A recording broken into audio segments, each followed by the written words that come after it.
마키나우 2부 시작하겠습니다. 시청자 여러분 안녕하세요. 이지혜입니다. 자, 목요일 시장인데 오늘은 떨어집니다. 이 코스피 3거래일 만에 코스닥 5거래일 만에 떨어지는데 이 샌디스크 이후에 실적 분석 좀 자세히 해드릴 거거든요. 근데 그 영향을 일부 받아가네요. 일단 샌디스크는 괴물 실적이라고 해서 그래도 사상 최대치의 실적을 발표를 했습니다. 그럼에도 불구하고 시간 외의 거래에서 주가가 떨어졌는데 이게 반도체의 약세의 물꼬를 텄거든요. 이유는 다음 분기 가이던스가 좀 시장에서 약하게 본 거와 더불어서 워낙 샌디스크 관련해서 길거리 컨센서스라고 하잖아요. 그 길거리 컨센서스가 너무 높았습니다. 그러니까 공식 컨센서스 대비해서는 낮은 흐름들이 나타나다 보니까 전반적으로 결과가 그래서 가지 못하는 흐름들이 나타났고 이게 전반적으로 반도체에 매물이 나오는데 조정의 빌미가 됐다라고 표현이 될 것 같고요. 오늘 장 초반에 굉장히 또 중요한 이슈가 있었습니다. 정부 쪽에서 피지컬 AI 쪽 강국을 만들기 위해서 여러 가지 정책을 펼치고 있는데 대표적으로 조선, 철강, 자동차 이런 섹터 전반적으로 관련된 10대 산업에 휴머노이드 로봇이죠. 이런 쪽으로 개발을 하겠다라는 의지를 또 얘기를 했습니다. 그러니까 지금 전반적인 흐름이 돈의 흐름이 트렌드가 어디에 가느냐를 옥석가리게 하면서 중요하게 따져볼 때가 아닌가라는 생각을 하게 됐습니다. 그럼 여러 가지 섹터 안에서 실적은 어떻게 가고 앞으로의 전략은 어떻게 갈지 궁금한데 오늘 머니코드 첫 번째는 자동차 섹터를 먼저 알아보도록 하겠습니다. 오늘 아침에 리포트를 또 마침 내놓으셨더라고요.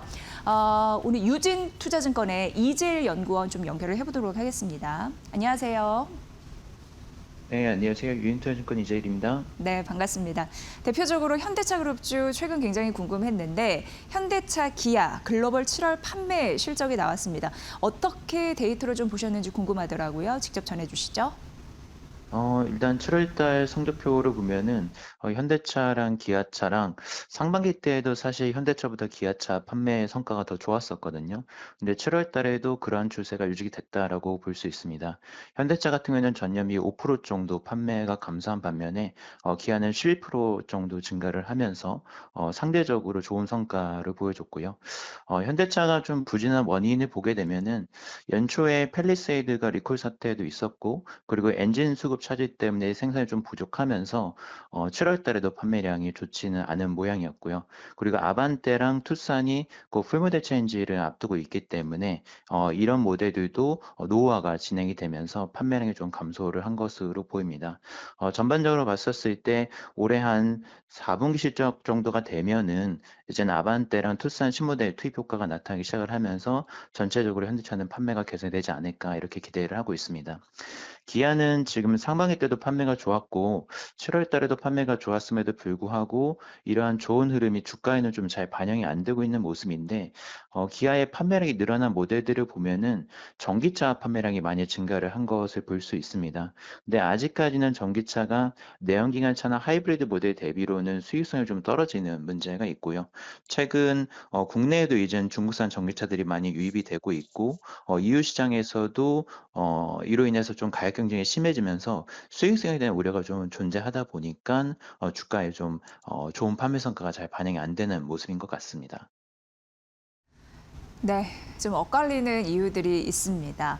일단 기아가 현대차보다는 조금 더 판매가 잘 되는 흐름들이 실적 데이터에 나왔다라는 부분인데 그러나 기아는 수익성 이런 부분에 좀 브레이크가 걸리는 거고 현대차는 기아보다 덜 팔렸지만 앞으로 다음 분기 판매 실적을 기대해 볼 수 있는 모멘텀이 있다. 이렇게 전략을 좀 짜볼 수 있겠네요.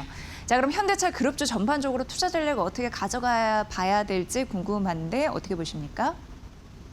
지금 6월 달 들어서서 6, 7월 달 들어서면서 이젠 주가가 급감을 했다가 주가가 이제 폭락을 했다가 이제 좀 회복 구간에 접어들고 있다라고 보고 있고요. 이러한 회복 구간에서 저희가 1차적으로 주목을 해야 되는 부분은 낙폭과대주들을 좀 봐야 될 필요가 있을 것 같습니다. 그래서 낙폭이 컸었던 종목들이 반등 추세 속에서 결국에는 좀 빠르게 올라갈 것으로 기대가 되기 때문에 뭐 현대차나 뭐 현대모비스 그리고 현대오토바 같이 주가 많이 빠졌던 종목들 주목을 할 필요가 있다라고 보고 있고요. 근데 하반기 때 이젠 전반적으로 이젠 신규로 좀 추천을 드리고 싶은 종목은 이젠 HL 만도처럼 상반기 때는 현대차 그룹주 중심으로만 이제 주가가 좀 달렸었던 모습이 나타나는데 하반기 때에는 좀 소외됐었던 종목들 그리고 상대적으로 덜 올랐던 종목들로 확산이 될 가능성이 높다라고 보고 있어서 HL 만도 같은 종목도 새롭게 부품사 탑픽으로 추천해 드리고 있습니다. 네, 자동차 부품사 HL 만도 최선호주이다라고 말씀해 주셨는데 이렇게 탑픽에 대한 구체적인 전략 조금 더 들어볼게요. 어떻게 보세요? 앞서 말씀드린 것처럼 네. 신규로 이젠 부품사 탑픽으로 HL 만도를 추천을 드리고 있고요. 2분기 때에도 실적이 상당히 괜찮게 나왔고 하반기 때에도 호실적을 이어갈 것으로 기대가 되고 있습니다. 그리고 지금 상반기 때에는 로보틱스 관련된 기대감이 이제 가장 중요한 그 주가의 모멘텀이라고 봤다고 한다면은 하반기 때에는 이제 전기차 시장도 상반기 대비로는 지금 뭐 미국이나 유럽 같은 경우에도 판매량이 회복이 되면서 점차 이제 연말로 갈수록 생산 물량이 올라오는 그런 흐름도 나타날 것으로 보고 있고요. 뭐 현대기아차뿐만 아니라 테슬라라든지 뭐 이런 글로벌 업체들도 지금 생산 판매가 회복이 되고 있기 때문에 다각화된 고객사를 보유한 고객이 상당히 유리할 수 있겠다는 생각이 들고 그리고 테슬라의 옵티머스 양산 플랜이 지금 확정이 됐고 그리고 중국산 로봇 부품에 대한 어떤 미국의 견제가 지금 현실화되고 있기 때문에 여기에서 수혜를 볼 가능성이 있다는 점에서 만도가 상당히 좀 매력도가 높다라고 생각이 됩니다. 그리고 낙폭과대주 앞서 말씀드린 것처럼 단기적으로 이제 주가 반등 추세 들었었을 때에는 낙폭과대주를 이제 눈여겨봐야 되는데 현대 오토에버 같은 경우에는 낙폭도 정말 컸었고 그리고 단기적으로 봤었을 때 현대차 그룹의 새만금 AI 데이터 센터 투자라든지 아니면 전반적인 AI 관련된 IT 투자에서 수혜를 볼 수 있는 단기의 성과가 나올 수 있는 매출 구조를 가지고 있다는 점에서 반등 가능성이 높다라고 생각을 하고 있어서 이 두 종목 지금 추천드리고 있습니다. 네, 시청자 여러분들도 앞으로 잘 눈여겨볼 점이 정부에서는 AI 시대에 데이터 센터 그리고 피지컬 AI 강국으로 만들기 위한 여러 가지 도전 전략을 제시하고 있고 투자 흐름을 가져가고 있습니다. 자동차 업종 안에서도 탑픽들 관련주라는 걸 느낄 수가 있는데요. 잘 보시면 도움이 되실 것 같고요. 이재일 연구원의 자동차 업종 내에서 탑픽은 현대 오토에버와 부품주 HL 만도라는 거 알려드립니다. 연구원님 잘 들었고요. 지금 시각이 한 10시 7분 정도 지나고 있는데 시황 상황 듣고 나서 머니코드 이어가겠습니다. 한혜정 캐스터 전해주세요. 네, 오늘은 양시장 모두 아쉬운 흐름 보이고 있습니다. 특히나 반도체 종목들이 힘을 쓰지 못하고 있는데 현재 구간 어떤 흐름 보이고 있을지 히트맵 통해 조금 더 자세히 살펴보시죠. 오늘 코스피 시장 파란불로 포착되는 종목들이 더 많습니다. 특히나 반도체 투탑이 함께 동반 약세 보이고 있는데 삼성전자가 4%, SK하이닉스가 8%, 9% 가까운 시세를 내려놓으면서 개장 직후에 비해 점점 더 낙폭을 키워나가고 있습니다. 앞서 미국 시장에서 이 샌디스크가 실적을 발표했는데 호실적이었지만 그럼에도 불구하고 주가가 내려가면서 우리 시장에도 부담으로 작용을 하고 있고요. 여기에다가 삼전닉스 성과금 문제도 다시 부각이 되고 있습니다. 주주단체가 삼성전자와 SK하이닉스 대표를 고발을 하면서 영업이익의 일정 부분을 성과금으로 지급하는 것에 대해 문제를 제기했습니다. 이런 부분도 반도체 시장에 또다시 불확실성으로 작용을 할 수가 있겠죠. 여기에다가 이 삼전닉스 지분가치 부각받는 종목들도 오늘 쉬어갑니다. 삼성물산이 5%가량 빠지고 있고 SK스퀘어도 오늘 10% 낙폭을 크게 그려나가고 있습니다.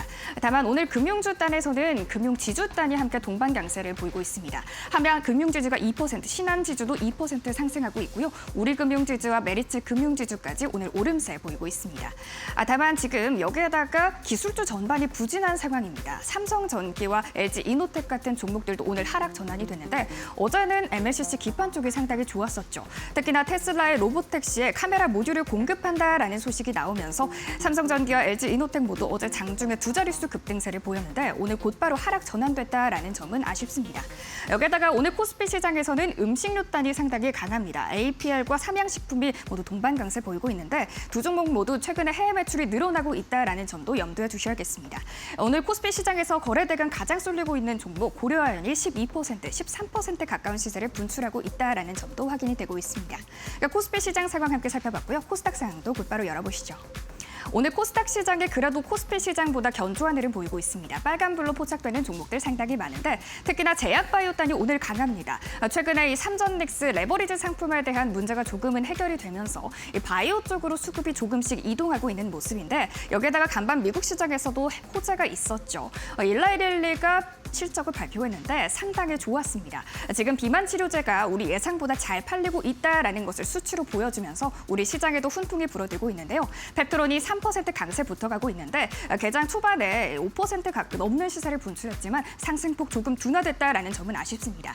그래도 오늘 제약바이오 섹터에서 빨간불로 포착되는 지점들 많습니다. 알테오젠 0.5% 견조한 흐름 보이고 있고 휴젤과 클래시스도 동반 강세, 파마리서치 같은 미용 기계만도 3% 강세 유지하고 있습니다. 한편 오늘 코스닥 시장에서도 기술주는 조금 쉬어가는 분위기입니다. 특히나 반도체 소부장단이 전반적으로 부진한 움직임 보이고 있는데 리노공업 1% 약세, 파도도 10% 넘게 빠지고 있고요. 테스도 6% 낙폭을 그려나가고 있습니다.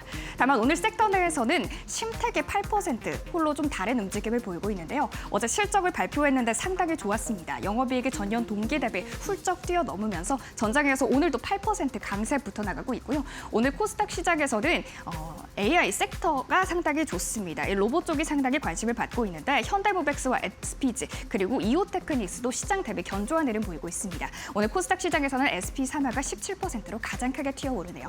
이렇게 오늘 히트맵 함께 살펴봤고요. 지수 상황도 함께 살펴보시죠.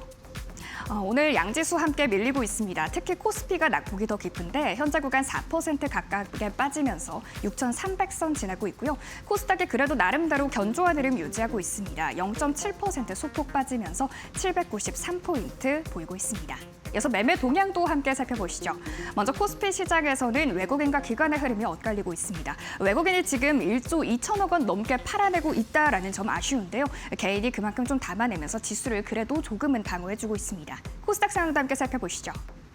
코스닥 함께 살펴보면 외국인이 역시나 매도 우위를 보이고 있습니다. 1,000억 원 넘게 팔아내고 있는데 개인이 그래도 1,700억 원 가량 담아내고 있습니다. 이렇게 오늘 오전장 분위기 함께 살펴드렸습니다.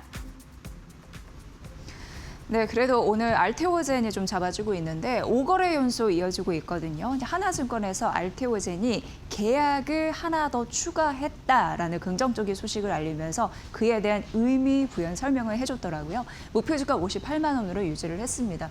꽤 규모는 됩니다. 이게 기술 이전 계약 체결인데 로열티는 별도고요. 선급금 약 286억 원 정도 추정이 되면서 약 5,220억 원 정도의 규모의 기술 이전 계약을 체결했다라고 보시면 될 것 같고요. 후보는 이제 추정이에요. 추정. 아직까지 뭐 그렇게 크게 이제 공시된 부분은 없지만 릴리의 탈츠나 UCB의 빔젤릭스 자가 면역 질환 치료제 이쪽으로 이제 추정이 되는 거고요.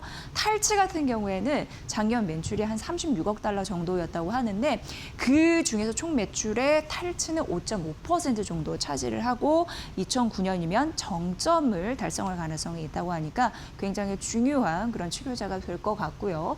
밤젤릭스도 추정이 되는데 매출이 24년 대비해서 무려 380% 이상이 성장이 됐다고 하니까 굉장히 눈여겨봐지는 그런 치료제이잖아요. 그래서 기존의 1위 제품을 제치고 이게 일이 품목이 된 겁니다. 그러니까 얼마나 괄목할 만한 성장을 보인 치료제인지 알 수 있는데 이 계약 후보가 이 정도로 좀 줄여지지 않을까 이렇게 증권사에서는 어느 정도 예상을 하더라고요. 그리고 최근 주가가 떨어진 이후에는 경쟁사 바이오시밀러의 등장이 있었습니다. 그런데 하나증권에서는 그렇게 등장을 하더라도 LTB-B4라고 하는 거는 여기가 이제 워낙 정맥 주사를 피하 주사 제형으로 바꾸는 굉장히 차별화된 경쟁력을 갖고 있어서 알테오젠은 그걸로 성장 동력이 있는 거잖아요. 그걸 얘기하는데 정맥 주사가 아니라 피하 주사 제형 이런 부분의 수요는 앞으로도 있을 것이다 라고 얘기를 하고 있는 거고요.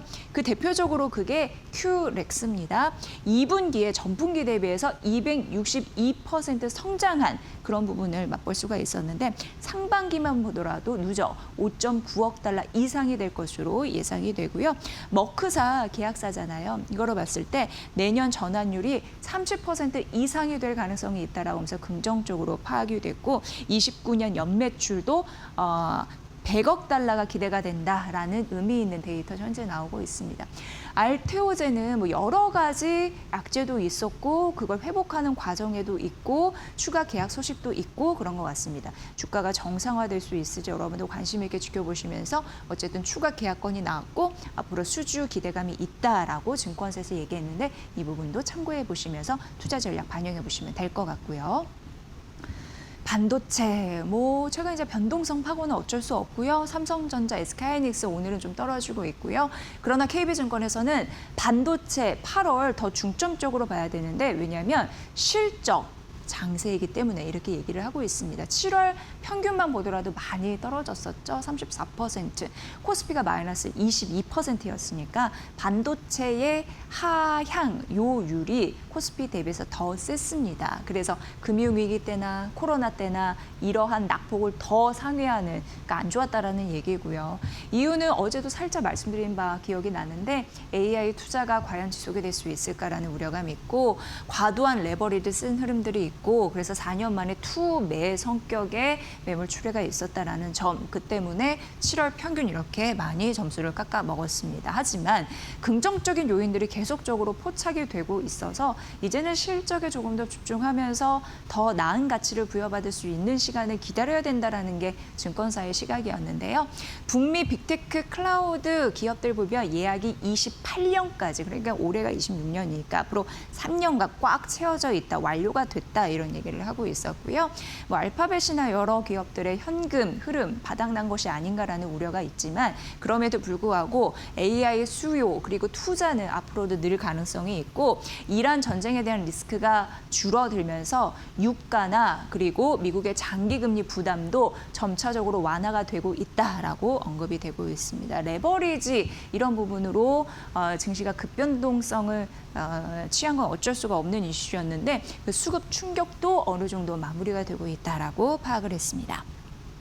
전반적으로 전반적으로 반도체 그리고 반도체 뭐 기판 쪽에서 쭉 떨어지는 흐름들이 있었는데 이 바닥을 딛고 올라가는 흐름들 또 우리가 눈여겨봤었잖아요. 대표적으로 마이크로소프트, 아마존, 이비텐, 유니마이크론 이건 이제 기판 관련주라고 볼 수 있겠습니다.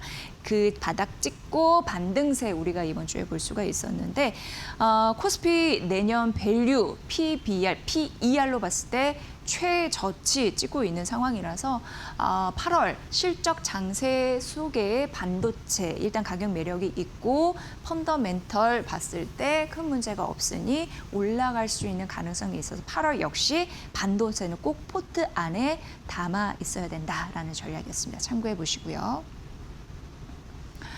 네, 2차 전지 보도록 하겠습니다. 꽤 긴 리포트를 내놨더라고요. 하나증권에서 2차 전지는 결국 ESS를 바라볼 수밖에 없는 그 서사에 대해서 간단하게 설명을 해드리도록 하겠습니다. 지금 AI 시대의 전반적인 역할은 학습에서 추론으로 넘어간 것은 여러분 많이 아실 것 같습니다. 그러면서 데이터 센터도 그냥 저장소에 머무는 것이 아니라 어떤 역할, 결과를 도출해주는 생산 시설로 바뀌고 있다는 거에 착안을 하더라고요. 그래서 뭐 젠슨항 CEO도 이런 얘기를 한 것 같아요. 토큰 팩토리라는 얘기를 했습니다. 추론형 데이터 센터를 토큰 팩토리다라고 얘기를 했는데 AI 시대의 여러 가지 문장을 읽고 해석하는 기본 단위가 토큰이라고 머니코드에서 많이 언급을 해드렸는데 AI 토큰을 활용해서 새로운 결론을 추론해서 도출하는, 지능을 생성하는 그런 공장으로서의 활약이 기대가 된다라는 부분이고요. 그래서 토큰이 자율주행이나 그리고 휴머노이드 행동을 이제 구현할 수 있는 그런 부분으로 굉장히 중요한 자원이죠. 이게 피지컬 AI의 핵심입니다. 그래서 오늘 정부 같은 경우에도 피지컬 AI 강국으로 가기 위해서 철강, 화학, 조선 여러 가지 자동차 섹터 연간 10개 산업에 피지컬 AI, 그러니까 휴머노이드 쪽을 개발하겠다라는 의지를 얘기했잖아요. 이거는 거스를 수 없는 투자의 대세가 됐다라는 부분에서 투자 포인트 찾을 수 있을 것 같고요. 지금 데이터 센터의 가치를 지속적으로 언급을 해드리고 있는데 예전에 저장 부분이었다면 이제는 AI 토큰 생산할 수 있는 하나의 생산 공장으로서 그 역할의 범위가 확대가 되고 있습니다. 그래서 GPU만 중요한 게 아니라 토큰 생산량을 얼마나 하느냐에 따라서 기업 가치 이런 부분도 달라질 가능성이 있고 산업을 이해하는 폭도 달라질 가능성이 있다라고 언급이 됐습니다. 그런데 AI 토큰 러시에 대해서 핵심 가치는 무엇이냐 하면 이제 인프라에서는 전력이다라는 얘기를 이 증권사에서는 하고 있었습니다. AI 데이터 센터는 필요합니다. 그리고 수요가 늘고 있습니다. 그러면 AI 데이터 센터가 많이 생길 겁니다. 그러면 어떻게 보면은 AI 데이터 센터라는 것은 정말 필요할 곳에 집중적으로 쓰잖아요. 그러면은 안 쓸 때도 있으니까 당연히 전력이 잉여, 그러니까 좀 남아돌 수 있는 가능성이 있습니다. 그러니까 배터리 에너지 관련주에서는 그걸 잘 저장할 때 필요할 때 쓰는 그런 에너지 저장 장치에 대한 투자 개념이 번뜩 떠오르실 텐데 맞습니다. ESS 에너지 저장 장치 관련해서 저장 장치, 저장 잘하고 피크 때 그거를 제대로 활용하는 효율성, 가성비 이런 부분을 이제 따질 수밖에 없는데 그런 활용 가치가 높아지면서 ESS가 결국 2차 전지에서 큰 그 역할을 할 것이다라는 가능성이 언급이 됐습니다. 결과적으로 AI 데이터 센터의 핵심 인프라는 전력이고 그 전력을 가지고 활용할 수 있는 하나의 핵심 수단이 ESS이므로 ESS 관련주는 꼭 필요한 대세 중에 대세다라는 게 이 증권사의 맥락이었고요.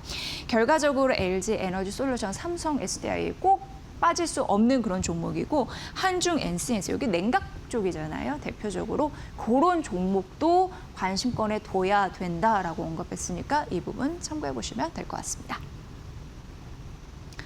네, 그리고 이제 SK텔레콤 살펴볼 겁니다. SK텔레콤 목표 주가와 그리고 이게 AI 데이터 센터와 또 연결되어 있는 거 아시죠? AI에 굉장히 답이 있다는 거 이번에도 확인해 볼 수 있었는데 이승훈 유한타증권 연구원 연결해서 알아보도록 하겠습니다. 연구원님 반갑습니다. 네, 안녕하세요. 유한타증권 이승국입니다. 네, 최근에 이제 통신주도 부각을 받고 있고 SK텔레콤 실적 관련해서도 이제 궁금한데 결과적으로 SK텔레콤 답은 AI에 있었다라는 걸 확인할 수 있었습니다. 연구원님 어떻게 보셨습니까?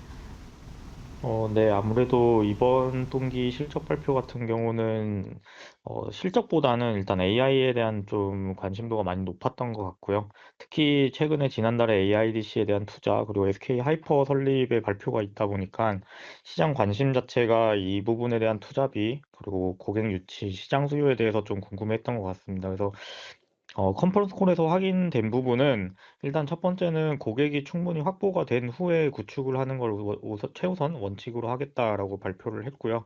그리고 또 한 가지는 이제 투자비에 대한 내용들인데 SK텔레콤이 SK하이퍼를 설립을 하면서 총 7,500억 정도의 투자를 결정을 했습니다. 근데 이 부분에 대해서는 이제 총 AIDC 투자에 대해서 더 많은 자금이 좀 필요할 것으로 생각을 하고 있는데 그 부분에 대해서는 이제 전략적 파트너 혹은 FI들에서부터 이제 투자 재원을 좀 확보하겠다라고 밝혔기 때문에 SK텔레콤 자체의 투자도 일부 들어가겠지만 시장에서 우려하는 통신 사업에서의 실적을 훼손시키면서 좀 대규모의 투자를 일으키진 않을 거다 이렇게 생각을 하고 있고요. 그리고 또 한 가지는 이제 고객 유치 쪽인데 고객 유치와 관련해서도 글로벌 빅테크와 같은 잠재 고객과 실제로 구체적인 협상이 좀 진행 중인 것으로 파악이 되고 있기 때문에 AIDC에 대한 투자에 대한 우려는 충분히 지운 상태에서 AIDC의 향후 성장성에 좀 더 포커싱을 하면 될 것 같습니다. 네, AI 데이터 센터의 가치를 고려한다면 SK텔레콤의 주가 앞으로 큰 폭으로 좀 성장할 수 있을까요? 기대가 되는 대목인데 어떻게 보십니까? 투자 전략 제시해 주세요. SK텔레콤이 시가총액이 좀 빠졌다가 최근에 좀 회복하는 모습을 보이고 있는데 SK텔레콤의 이제 사업 가치를 생각을 해본다면은 현재 유무선 통신 사업으로 벌어들이는 순이익이 한 1.5조 원 정도 됩니다. 그러면은 텔레콤에 대한 성장성보다는 안정적인 실적을 감안을 해서 한 15조 원 정도의 통신 사업의 가치가 있다라고 보고 있고요. 그리고 올해 연초부터 관심이 많았던 엔트로픽 지분에 대한 가치는 엔트로픽이 현재 1조 달러 정도의 가치를 받고 있다 보니까 SK텔레콤이 보유한 지분율을 감안했을 때 최소 4조 원 정도의 지분 가치를 가지고 있는 것으로 파악이 되고 있습니다. 그러면은 이 통신 사업과 엔트로픽 지분 가치만 하더라도 현재 시총이 충분히 설명이 될 것 같고요. 거기에 플러스로 최근에 발표되고 있는 이 AIDC에 대한 사업 구체화, 그리고 향후에 좀 로드맵을 봤을 때 여기서 벌어들이는 이익들을 감안을 한다면은 AIDC에서의 가치가 한 최소 3조에서 4조 원 정도는 될 것 같습니다. 그러다 보니까 충분히 주가에 대한 업사이드는 나올 것으로 보고 있고요. 통신업 자체가 현재 뭐 탄탄한 통신업으로 인해서 주주 환원이나 이런 쪽에서는 충분히 걱정이 없이 안정적으로 흘러가고 있고, 주가의 업사이드를 여는 건 AIDC이기 때문에 이쪽에서의 지분 가치 그리고 사업 가치가 올라갈 것으로 보이고 있는 SK텔레콤을 탑픽으로 말씀을 드리고, 목표 주가는 11만 8천 원으로 제시를 하고 있습니다. 네, SK텔레콤 가치를 분석을 할 때 통신 섹터 그리고 엔트로픽 지분, AI 데이터 센터까지 골고루 잘 보셔야 될 것 같습니다. 목표 주가까지 잘 들었습니다. 고맙습니다. 네, 감사합니다. 네, SK텔레콤 분석해 주신 분은 유한타증권의 이승웅 연구원이었습니다. 앞으로도 통신주 관련해서는 이분께 잘 여쭤보도록 하겠습니다.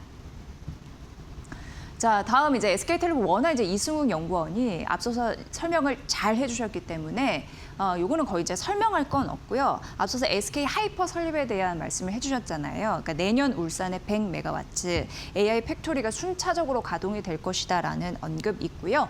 29년에 5기가와트 그리고 2035년에 15기가와트 구축을 이제 목표로 하는 거 확인이 될 수 있습니다. 추가 투자와 고객 확보, 수요 이런 부분까지 지속적으로 보시면서 DB증권은 SK텔레콤 역시 데이터 센터다라고 얘기하면서 12만 5천 원도 올려잡았다라는 것도 추가적으로 알려드립니다. 네, JP모건에서 우리나라 K보험주 탑픽을 쭉 나열했더라고요. 그래서 일단 좀 간단하게 알려드리겠습니다. 2분기 순이익 봤더니 생명보험 쪽이 더 잘 나왔더라고요. 여기가 121% 성장했고 손해보험이 11%, 그러니까 전반적으로 이제 견조했다라는 실적 확인할 수 있었고, 하지만 이제 3분기 바라봤을 때 이 코스피의 변동성이 워낙 컸잖아요. 그에 따른 투자 이익 리스크를 조금 더 주목을 해야지 투자 전략에 좀 반영을 할 수 있을 것이다라고 얘기를 했고, JP모건에서 K보험주 중에서 가장 눈여겨보는 건 서울보증보험이었습니다. 오늘 흐름 보니까 대부분 이제 보험주는 괜찮더라고요. 그런데 서울보증보험 SGI잖아요. 이게 비중 확대이고 목표 주가 9만 원이고요. 일단 배당 수익률이 높습니다. 9%고 총 주주 환원이 14% 플러스 알파입니다. 그런데 예보 지분 매각은 오버행, 그러니까 물량 출회에 대한 부담이 있으니까 이런 부분 좀 리스크이지만 그래도 거의 탑픽으로 제시를 했습니다. 코리안이 오늘 좀 상승폭이 좀 있는 것으로 확인이 되는데 목표 주가 올려 잡았고요. 배당 수익이 한 6% 되는 것으로 보이고요. 배당에 대한 가시성이 높아진다라는 긍정적인 포인트 잡을 수 있었습니다. 그다음 이제 DB손해보험이 3등주인데 비중 확대이고 25만 원 목표 주가 제시했고 9월 이제 다음 달입니다. 밸류업이나 배당 성향에 대한 기대감이 있다. 그러니까 전반적으로 보면 보험주는 주주 환원, 배당과 좀 연결되어 있는 걸 좀 확인할 수 있었고요. 그 다음이 이제 후순인데 삼성화재가 80만 원, 그리고 삼성생명이 목표 주가 낮췄습니다. 현대해상은 목표 주가는 올렸는데 그래도 마지막 주자이죠. 그래서 보험주 탑픽 어떤 걸 관심 있게 보는지 그 이유가 무엇인지 확인해 드렸으니까 참고해 보시길 바랍니다.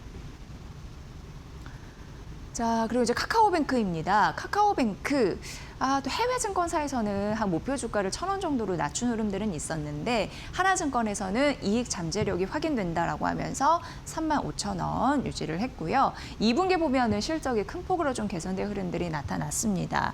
프리미엄 광고 수익, 카드 수수료 비중 이런 부분 좀 높게 나타난 것이 좀 확인이 됐고, 새로운 수익원을 잘 봐야 되는데 보금자리용 유동화 판매 수수료 플러스 외국인을 대상으로 한 서비스가 이제 시작되는데 AI와 좀 접점이 있더라고요. 이 부분은 좀 확인해 보시면 될 것 같고요. 마스턴 캐피탈 인수 이런 부분이 있는데 그러면서 어떻게 보면 이제 포트를 확장하는 그런 느낌이 있습니다. 이게 인수에 241억 원 정도 좀 데이터가 나와 있는데 오토 금융이나 중소법인 대출이나 기업 투자 금융 쪽 이런 부분이 좀 확대가 될 가능성이 언급이 되고 있습니다.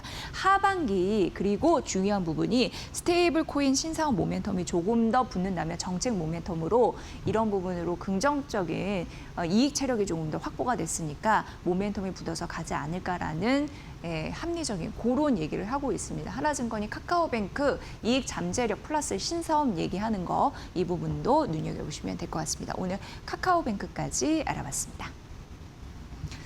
자, 오늘 이제 주 후반입니다. 목요일 시장 여러 가지 우리 시장을 어떻게 봐야 될지 김태훈 이데일리온 전문가 알아보고요.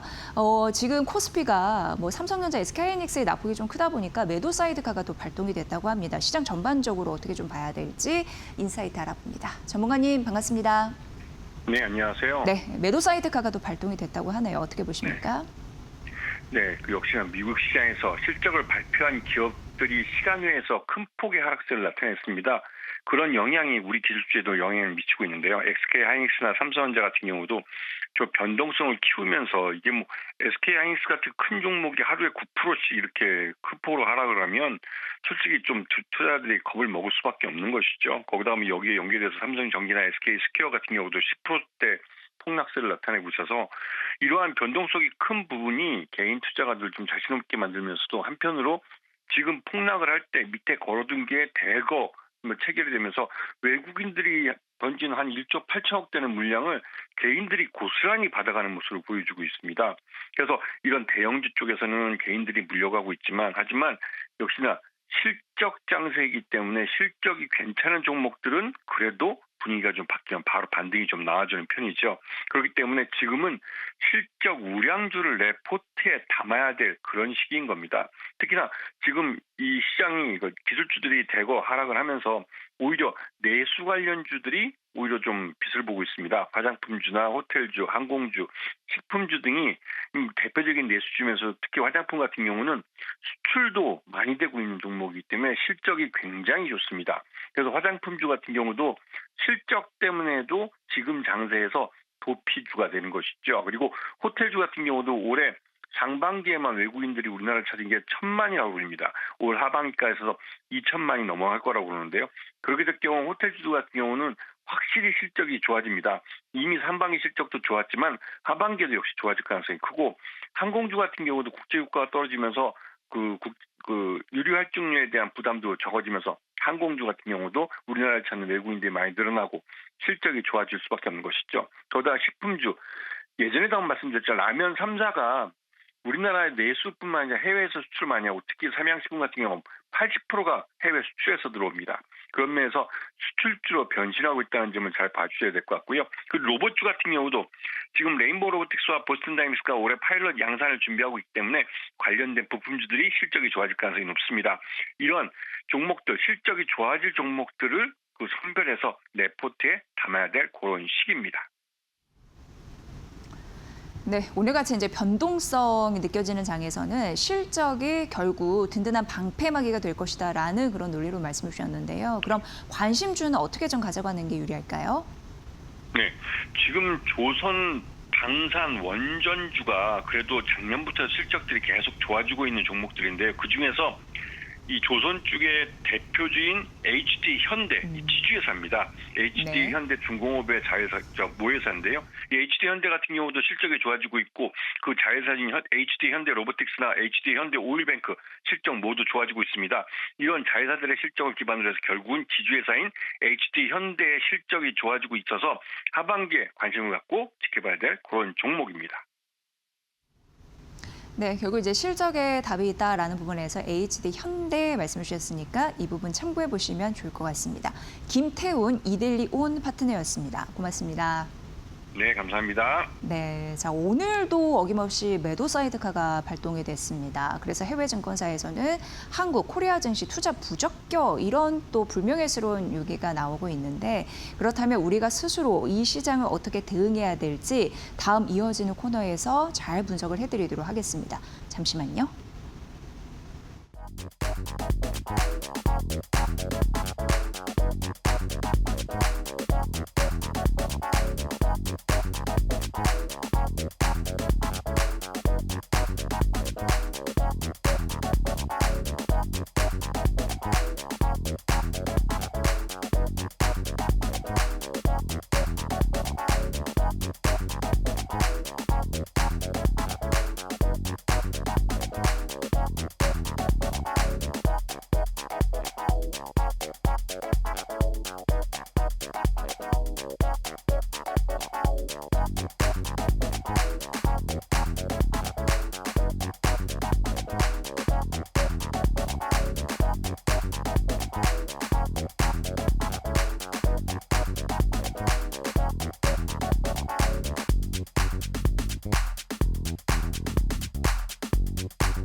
네, 오늘은요, 이 박창윤 GL 리서치 대표 나와 계신데요.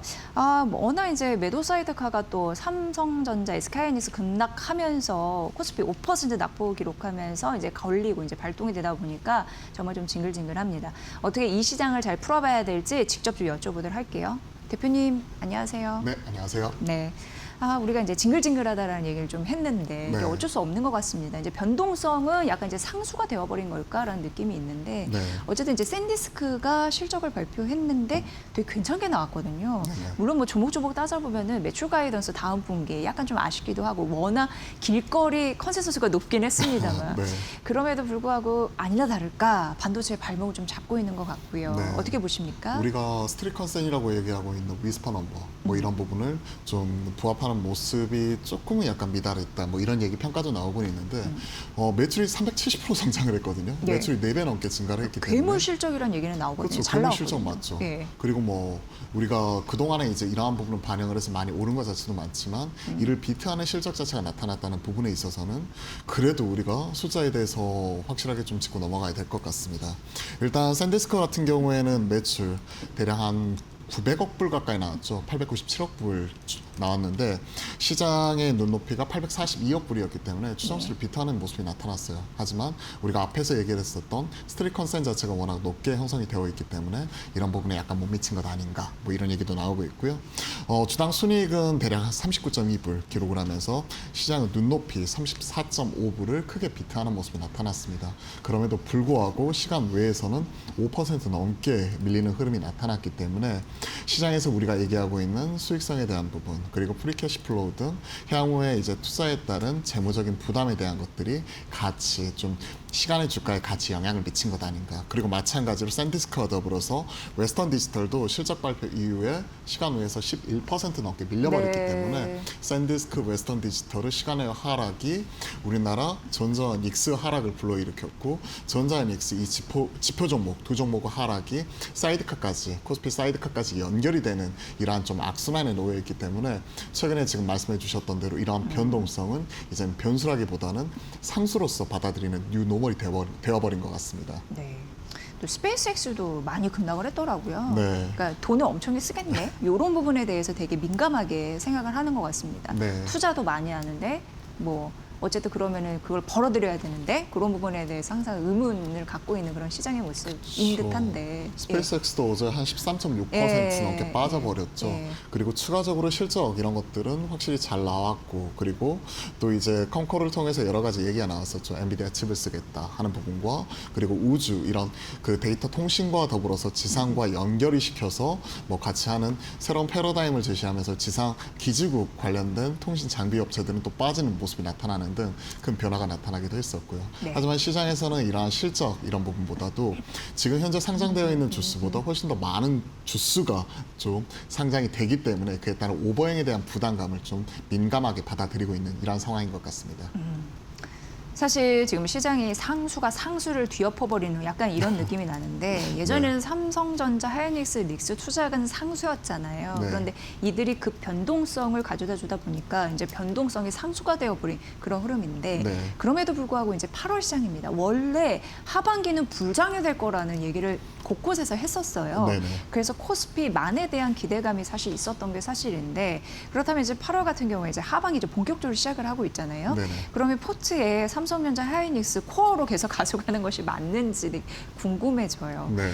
물론 오르는 것도 맞지만 그만큼 빠지고 굉장히 어수선하거든요. 대표님 어떻게 생각하세요? 지금 뭐 네. 밸류 측면에서 놓고 보면 반도체는 어느 정도 포트에서 가져가야 되는데 과거 그러니까 우리가 6월 초 중순처럼 얼마만큼 이제 반도체 비중을 많이 채우느냐가 미션이 되지는 않는 것 같습니다. 그때는 뭐 전자닉스 50% 갖고 있어 그러면 시장에서 비아냥 소리를 들었죠. 야 네가 이렇게 자신감이 없고 쫄보이기 때문에 네 포트 수익률이 그따위인 거야 뭐 이런 네. 비아냥 소리도 들었던 것 같아요. 그리고 일부에서는 뭐 나 70% 80% 채웠어 이렇더라도 야 왜 너 100% 아니야 100% 채용분들도 왜 레버리지를 적극적으로 활용 못했어 하면서 전자닉스에 과도하게 쏠리는 모습이 나타났었고 6월 중순 정도 가서는 S2에 대한 비중, 이런 단위 종목 레버리지까지 포함하면 83%, S7에 대한 비중이 90%를 넘어가는 극도 쏠림이 이번 7월의 급격한 하락장을 좀 불러일으키는 원인 중에 하나였다라고 시장에서는 좀 판단을 하고 있는 부분이죠. 이제 이러한 것들이 어느 정도 이제 7월 말 어느 정도 서킷 두 방 걸리고 디레버리징 하는 지난주 과정 속에서 일정 부분 좋든 싫든 비트 규모가 줄어들었단 말이에요. 과거 신용잔고가 한 38조까지 올라갔던 게 그 한 달 사이에 지금 27조까지 11조가 떨어졌고 지난주 3일 그러니까 화수목 3거래일 동안에 신용잔고가 5조 4천억이 줄어들어 버렸어요. 네. 하루 만에 10% 그리고 그 다음날 5% 줄어드는 거 처음 봤거든요. 저도 20년 가까이 투자하지만 그런 모습은 처음 봤는데 이런 과도하게 줄어드는 비트 과정 속에서 일정 부분 이번 주 들어서 반등 국면 흐름이 나타나고 있고 다시 한번 이번 주 신용을 채우는 가운데 27조에서 28조까지 하루 만에 1조 넘게 올라오는 모습이 나타나는 등 최근에 나타나고 있는 이런 변동성 이런 부분 속에서 어느 정도 이제 그 반도체에 대한 이런 투자 비중 자체는 자연스럽게 줄어들었다고 생각을 합니다. 그러면 이제는 반도체가 일정 부분 그래도 코어로서 가지고 가는 것 자체는 맞지만 그전처럼 반도체 100% 채우기 미션이 아닌 네. 반도체 외단으로 확산이 중요해진 그런 시점이 된 거죠. 네, 이제 현 정부 이재명 정부 들어서 계속적으로 AI 섹터에서는 돈을 쓸 것으로 보여요. 네. 집행되지 않을까라는 생각. 왜냐하면 오늘도 그런 얘기가 나왔습니다. 피지컬 AI 강국을 만들기 위해서 이쪽에 돈을 쓸 건데 대표적으로 조선 철강 그리고 자동차 뭐 이런 세대 화학 섹터 그러니까 연관된 10개의 산업에 휴머노이드 쪽 이제 접목시켜서 계속 이제 개발하겠다라고 얘기를 했잖아요. 네네. 결과적으로 오늘 현재는 이제 시장에 막 사이드카 걸리고 이게 정신 없지만 사실 장 초반에 피지컬 AI 로봇 이런 쪽이 좀 올라갔거든요. 맞아요. 계속적으로 부침이 있을 수 있어도 그쪽에 자금은 들어갈 것으로 보이는데 AI 투자 온기가 어느 쪽으로 확산될 거라고 보세요? AI 쪽에서 네. 지금 말씀하셨던 뭐 조선, 철강, 화학 뭐 이런 쪽 같은 경우에는 대다수가 우리가 산업재고 이런 산업재 쪽은 우리가 얘기를 하고 있는 빅테크, 하이퍼스케일러들 중심으로 캐펙스 투자를 늘리고 있는 AI 쪽과 약간은 거리감이 있었던 것 자체는 사실이었죠. 그렇게 본다면 우리가 AI 쪽을 통해서 실질적으로 반응이 나왔었던 쪽은 AI 하드웨어와 소프트웨어, 그중에서 하드웨어 중심축이었던 반도체와 전력 설비 뭐 이러한 종목들을 중심으로 AI를 통해서 실제 돈을 벌고 있는 쪽이었고 AI 소프트웨어, 미국 빅테크, 마이크로소프트를 비롯한 이런 종목들을 움직이는 모습이었고 팔란티어도 좋은 실적을 발표를 했지만 국내 AI 소프트웨어는 사실 사스 형태로서 뭐 글로벌 경쟁력을 갖췄다고 평가받기에는 아직까지는 좀 시기상조라는 이런 네. 평가를 받았죠. 그러한 가운데서 이제 우리가 얘기하고 있는 AI와 좀 동떨어졌다라고 평가받고 있는 하드웨어 단 지금 말씀하셨던 뭐 화학, 철강, 건설, 자동차 이런 쪽을 공통적으로서 우리가 연결시킬 수 있는 부분은 엣지단 그러니까 피지컬 AI 쪽으로 우리가 연결을 시켜줄 수가 있는 부분인데 단순히 이제 물류 이송 로봇을 넘어서서 물류 이송 로봇 위에 협동 로봇 이런 부분을 올려가지고 얘기를 하고 있는 이런 휴머노이드 로봇 쪽 그리고 이러한 것들이 최근에 이제 계속해서 이제 급격한 기술 발전을 하는 가운데 산업 현장 쪽에 직접적으로 투입을 하고 있다는 부분 이런 것들이 긍정적이에요.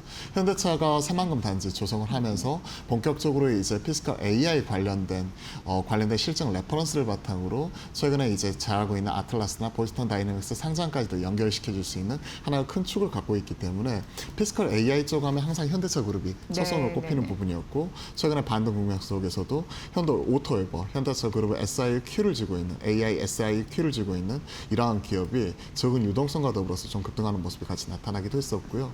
오늘 같은 경우에도 장 초반이긴 하지만 그 뭐 클로버스를 비롯해서 좀 같이 올라오고 있는 등 전반적으로 좋은 흐름이 나타났습니다. 삼성전자도 그동안에 이제 볼리 사실 뭐 한 작년에 출시가 되었어야 되는데 유야무야 이 프로젝트 자체가 무산이 되었었잖아요. 그 이후에 나타나게 된 이제 처음에 이제 노태우 사장 직속의 RX 사업부 이런 부분은 사업부 편성 이후에 나타나게 되는 이런 확산 이런 것들을 생각을 해놓고 본다면 지금 관 쪽에서도 이제 정부 정책적으로 밀고 있지만 민간 쪽에서도 이제는 시기가 도래하면서 피지컬 AI 쪽에 속속들이 접목이 되는 부분이 산업 현장 쪽에서 같이 나타나고 있는 이러한 상황인 것 같습니다.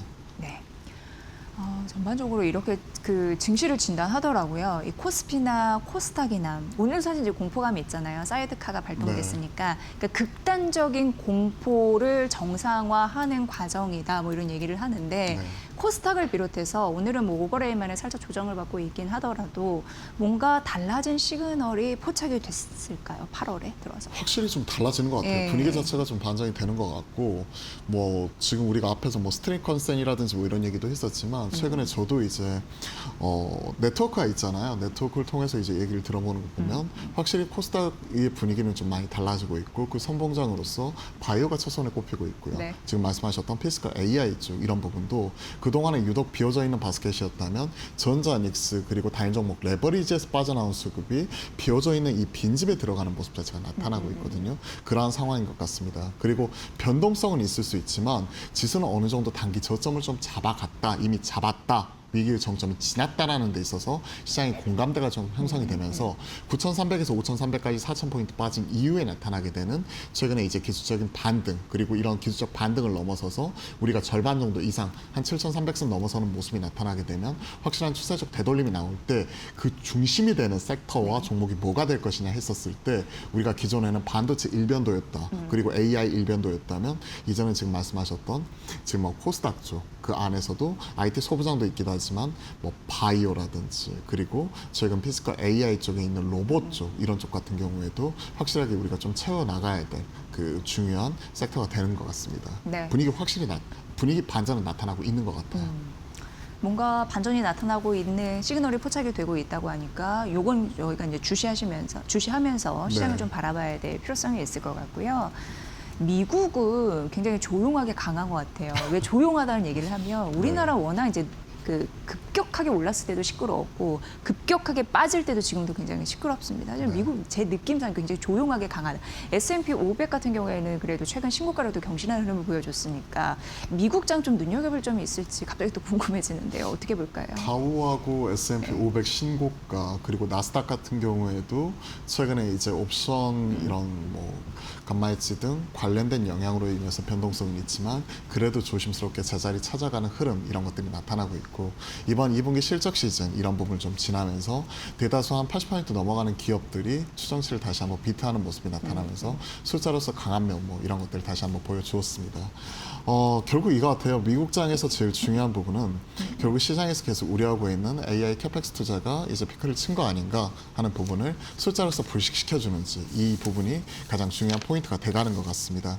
특히나 이제 뭐 이런 그 어느 정도 이제 그 투자 이런 것들이 정상화 되어가는 과정 속에서 실적 발표한 S&P 500 기업 중에서 85.2%는 지금 현재 시장 예상치를 상회하는 부분이고 그리고 글로벌 하이퍼스케일러들 투자가 올해는 캐펙스는 8,600억 불 뭐 이런 부분으로서 이번에 추가적으로 상향 조정이 되었거든요. 네. 기존에 대략 한 7,400억 불 뭐 이러다가 8,600억 불까지 조정이 되었는데 이러한 것들이 내년도에는 1조 불이 넘어설 것으로 바라보고 있어요. 1조 2천억 불. 그렇기 때문에 투자에 대한 부분 자체는 이견 없다. 방향성은 너무나 명확하다. 근데 지금 얘기를 하고 있는 수익성에 대한 부분 그리고 프리캐시 플로우 이런 부분이 벌어들이는 부분보다 쓰는 부분이 훨씬 더 많기 때문에 재무적인 부담을 얼마만큼 이겨낼 수 있을지 그러한 것들이 진짜 빅테크들 같은 경우에는 채권도 찍어내고 신용도도 있고 하니까 문제가 되지는 않지만 최근에 네오클라우드나 중소형 업체들 같은 경우에는 이쪽이 기침만 하더라도 이쪽은 뭐 사시나무 떨듯 떨고 감기 걸리고 이런 모습이 나타나다 보니까 이러한 것들이 문제잖아요. 이런 그 시장에 나타나고 있는 투심화 안정화 이런 부분이 확실하게 좀 거쳐야 되는 과정인 것 같습니다. 하지만 다시 한번 말씀드리지만 이번에 2분기 실적을 통해서 확인한 부분은 하이퍼클라우드 특히나 뭐 알파벳이나 마이크로소프트나 그리고 메타라든지 아마존이라든지 이쪽 즉 클라우드를 영위를 하고 있는 기업들은 확실하게 이제 투자한 부분 자체가 성과로서 나타나는 것들이 숫자로서 찍어주었고 그리고 캐펙스를 늘리는 부분이 나타났기 때문에 그렇게 본다면 미국장에서 나타나고 있는 캐펙스 투자의 증거 그리고 프리캐시 플로우나 수익성에 대한 우려감은 있지만 이러한 부분은 이런 투심 자체가 좀 잡히는 모습이 나타나게 된다면 국내 시장도 좀 더 빠르게 안정을 찾아갈 것 같습니다. 네. 지금 삼성전자에 대해서 굉장히 궁금해하세요. 예, 국민제의 역할을 하고 있는 상황인데 근데 차세대 HBM 관련해서 여러 가지 이슈가 좀 부각되고 있는 시점인데 우리가 좀 투자 포인트로 살펴볼 만한 이슈 이런 것들이 있을까요? 삼성전자 네. HBM 관련해 가지고는 지금 4까지는 지금 루빈 이렇게 들어가고 있는 부분이 지금 확인이 되고 있고요.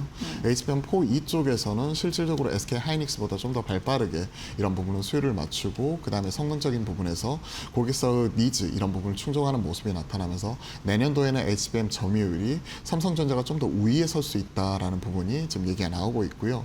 올해는 이제 레거시 쪽, 즉 D램과 낸드 쪽 가격 인상과 더불어서 이런 레거시 사이클이었다면 다시 한번 올해 상대적으로 좀 억눌려 있었던 HBM의 가격 상승 사이클이 내년도 30에서 50% 이상 더 나올 수가 있기 때문에 이쪽에 좀 키를 잡아가고 있는 삼성전자 입장에서도 올해는 레거시, 내년에는 HBM까지 같이 붙어버리면서 좀 더 이런 부분이 공격적으로 다시 한번 주가가 재평가받을 수 있다는 부분에 힘이 실리는 것 같습니다. 네. PR 측면에서 지금 어제 종가 기준으로 보게 되면 대략 PR 자체가 삼성전자가 대략 한 3.4배, 3.5배 전후에서 왔다 갔다 하는 모습이 나타나고 있는데 마이크론이 밀렸다고 하더라도 지금 한 5배 가까이 되고요. 지금 CXNT 같은 경우는 PR이 한 22배 넘어가고 네, 있거든요. 네, 네. 근데 D램 점유율 놓고 보면 이번에 그 지금 현재 2분기 기준으로 CXNT는 7%, 삼성전자 38%. 근데 현재 시가총액은 삼성전자가 이제 한 1200조 전후 CXNT가 한 7, 800조. 이거 말이 안 되잖아요. 뭐 점유율 자체가 지금 한 5배 이상 차이 나는데 5배는 아니더라도 시총이 최소한 3배 이상 차이가 나야 되는데 그렇게 된다면 삼성전자가 지금 1000억대 초반이 아니라 1000조대 초반이 아니라 2000조 다시 한번 또 넘어가는 부분 자체가 확실하게 당위성을 얻어갈 수 있는 부분이고 CXNT가 물론 중국이라는 특수성이 있긴 하지만 확실하게 이제 가치평가가 PR 4배도 안 되는 거 삼성전자는 이거 너무한 거 아닌가. 네네네. 이번에 좀 수급상의 쏠림으로 인한 어느 정도 진통을 겪었지만 이게 앞에서 말씀드렸던 미국 빅테크 중심으로부터 투심이 좀 안정화되어 가고 숫자에 대해서 다시 주목하는 시기 이런 부분이 다시 한번 돌아오게 된다면 삼성전자도 결국 올 여름과 같은 PR 6배를 넘어서 뭐 7배, 8배까지도 다시 한번 제자리 찾아가는 과정이 나타날 수 있다고 생각을 하고 있습니다. 네, 뭐 많은 데에서도 이 데이터 분석 보면은 그래도 2030년까지는 메모리 최강은 한국이다 이런 또 다수의 분석이 있잖아요.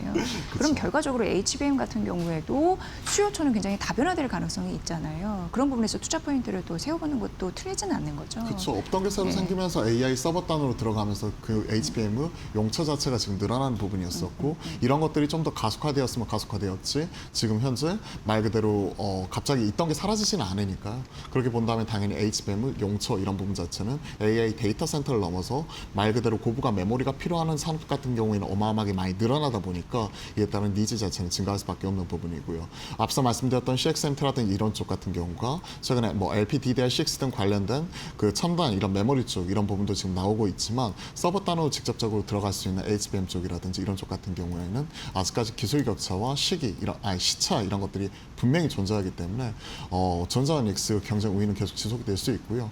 빠르면 지금 한 8월 중에도 지금 27년도 그러니까 내년도 공급까지 지금 다 마무리될 것으로 지금 바라보고 있거든요. 네, 네. 그러면 27년에는 지금 올해를 넘어서서 지금 역대급 공급 부족 이런 부분이 나올 수 있고 이런 양산 물량이 본격화되는 28년도야 되어서야 어느 정도 이제 그 이런 수급 간의 이런 불균형 이런 부분이 일정 부분이라도 좀 채워질 수 있을 거라고 생각을 하는데 일부 해외 IB 쪽에서는 28년을 넘어서 뭐 말씀하셨던 뭐 29년도까지도 이런 것들이 계속 이어질 수가 있기 때문에 아무래도 이런 메모리 반도체 쪽의 이런 사이클 자체는 지금은 출렁이면 있지만 이게 완전히 꺾이고 피크아웃은 아니라고 저는 그렇게 생각을 하고 있습니다. 네. 직전 고점이 38만 원입니다. 그리고 현재 주가가 오늘 좀 떨어져서 23만 원입니다. 15만 원의 갭이 있는데 대부분이 막 이런 얘기 했거든요. 30만 원 밑에서는 저가 매수이다. 이런 부분을 했는데 아직까지 그쪽으로 좀 치고 못 올라오는 부분이 있어서 조정 시 굉장히 불안한 마음이 있을 테니까 이런 부분 좀 잘 설명해 드리는 게 중요할 것 같더라고요. 네. 그러니까 그런 포인트 여러분들 잘 염두에 두시면서 전략을 세워보시고 포트 조정을 해보시는 게 유리하지 않을까 이런 생각을 해보게 됐습니다. 결과적으로 우리나라가 잘 가기 위해서 삼성전자, SK하이닉스가 좀 잘 가줘야지 되잖아요. 시총비 좀 너무 크니까 맞아요. 그런 부분을 해외 증권사에서 또 생각하는 것 같습니다. 그래도 골드만삭스에서 12,000포인트는 갈 거라고 흔들진 않았더라고요. 그런 부분에 희망을 걸 수밖에 없는 요즘의 사태가 아닐까 이런 생각. 사태라고 쓰는 이유가 또 있습니다. 네, 그렇게 좀 바라보시면 될 것 같습니다. 오늘 역시나 시원하게 통쾌하게 말씀해 주신 박창윤 GL 리서치 대표님이셨고요. 앞으로도 뭐 전화 연결 종목이나 그리고 이렇게 현장에 와서 이 얘기 좀 많이 해주세요. 네, 알겠습니다. 네, 오늘 박창윤 대표와 함께했습니다. 고맙습니다.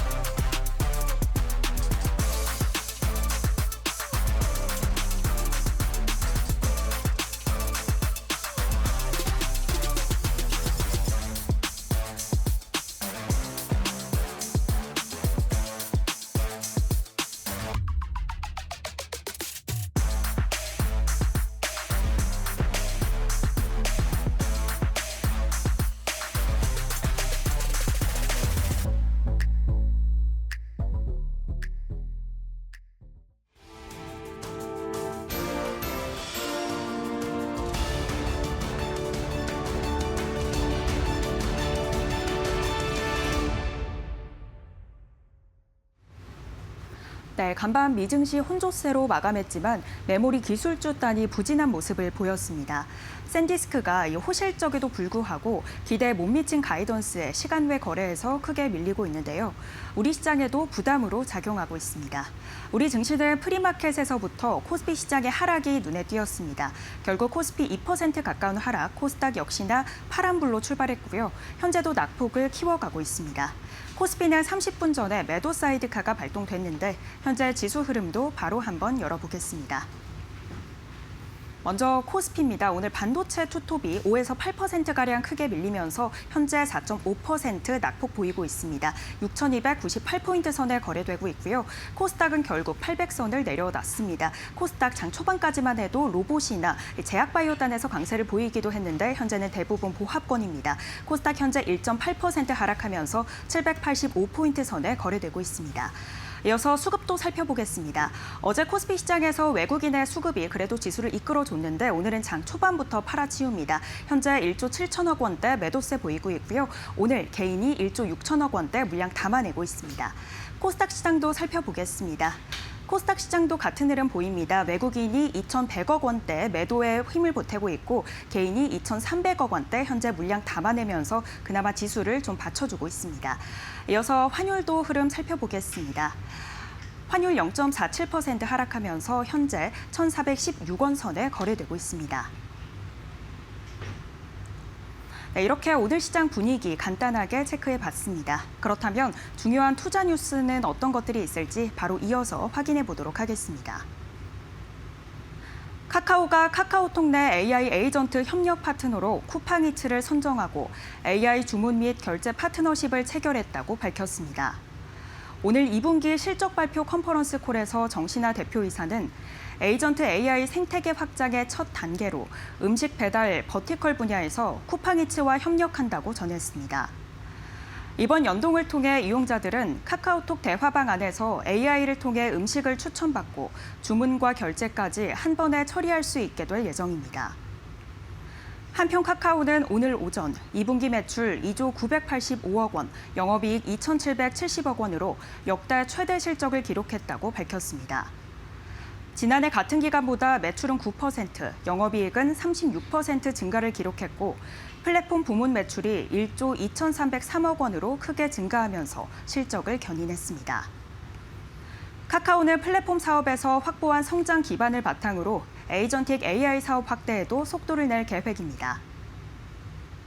현재 카카오 주가 흐름 살펴보겠습니다. 호실적에도 불구하고 밀리고 있습니다. 1.1%대 약세 보이면서 37,300원 선 지나갑니다. 네, 이번에 내일 실적을 앞두고 있죠. 현재 비슷한 수준으로 2%대 낙폭 보이면서 22만 4천 원 선에 거래됩니다.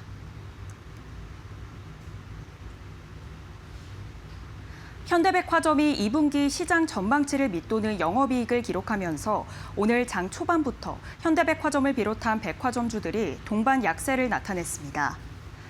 현대백화점의 2분기 매출은 1조 681억 원으로 1.1% 감소했고 영업이익은 793억 원으로 전년 동기보다 8.7% 줄었습니다.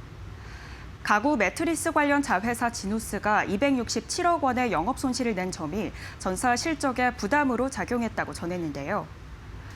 미국 상무부의 관세 환급액 약 140억 원이 반영됐음에도 불구하고 대규모 적자가 이어졌습니다. 기대 이하의 실적에 보고서를 낸 10곳의 증권사 가운데 9곳이 현대백화점의 목표 주가를 하향 조정했습니다. 현대백화점 현재 4% 넘게 하락하고 있습니다. 10만 5,700원 선에 거래되고 있고요.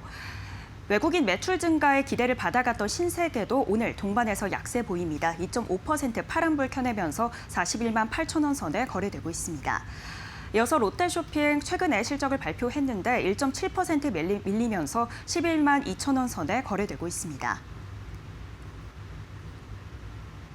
한울반도체가 어제 기관 투자자 대상 기업 설명회를 열고 차세대 적층 세라믹 콘덴서 MLCC 후공정 장비 전략을 공개했다고 오늘 오전 밝혔습니다. AI 기반 초음파 검사 장비와 차세대 마운터를 앞세워 전장과 AI 서버용 고부가 MLCC 시장 공략에 나선다는 전략인데요. 회사는 AI 서버와 전기차 시장 확대에 따라서 MLCC 검사도 샘플 방식에서 고속 전수 검사로 전환될 것이라고 전망했습니다. 또 자체 개발한 딥러닝 검사 플랫폼 하와이를 성장축으로 외관 검사뿐 아니라 초음파 검사와 자동화 설비까지 적용 범위를 확대해 나갈 예정입니다. 더불어 회사는 2세대 마운터 개발 계획에도 밝히면서 기존 대비 생산성과 수율을 30% 이상 올리고 초소형 MLCC 대응 범위를 넓힌다는 목표를 제시했습니다. 한울 반도체 하락으로 전환하면서 낙폭 키워가고 있습니다. 3.1% 하방 압력 받으면서 11,000원 선에 거래되고 있고요. 어제 크게 올랐던 삼성전기 그만큼 또 낙폭을 키워갑니다. 현재 9% 넘게 하락하면서 122만 원 선으로 내려왔습니다. LG 이노텍도 오늘 하방 압력 받아갑니다. 6.6% 밀리면서 56만 1,000원 선에 거래되고 있습니다.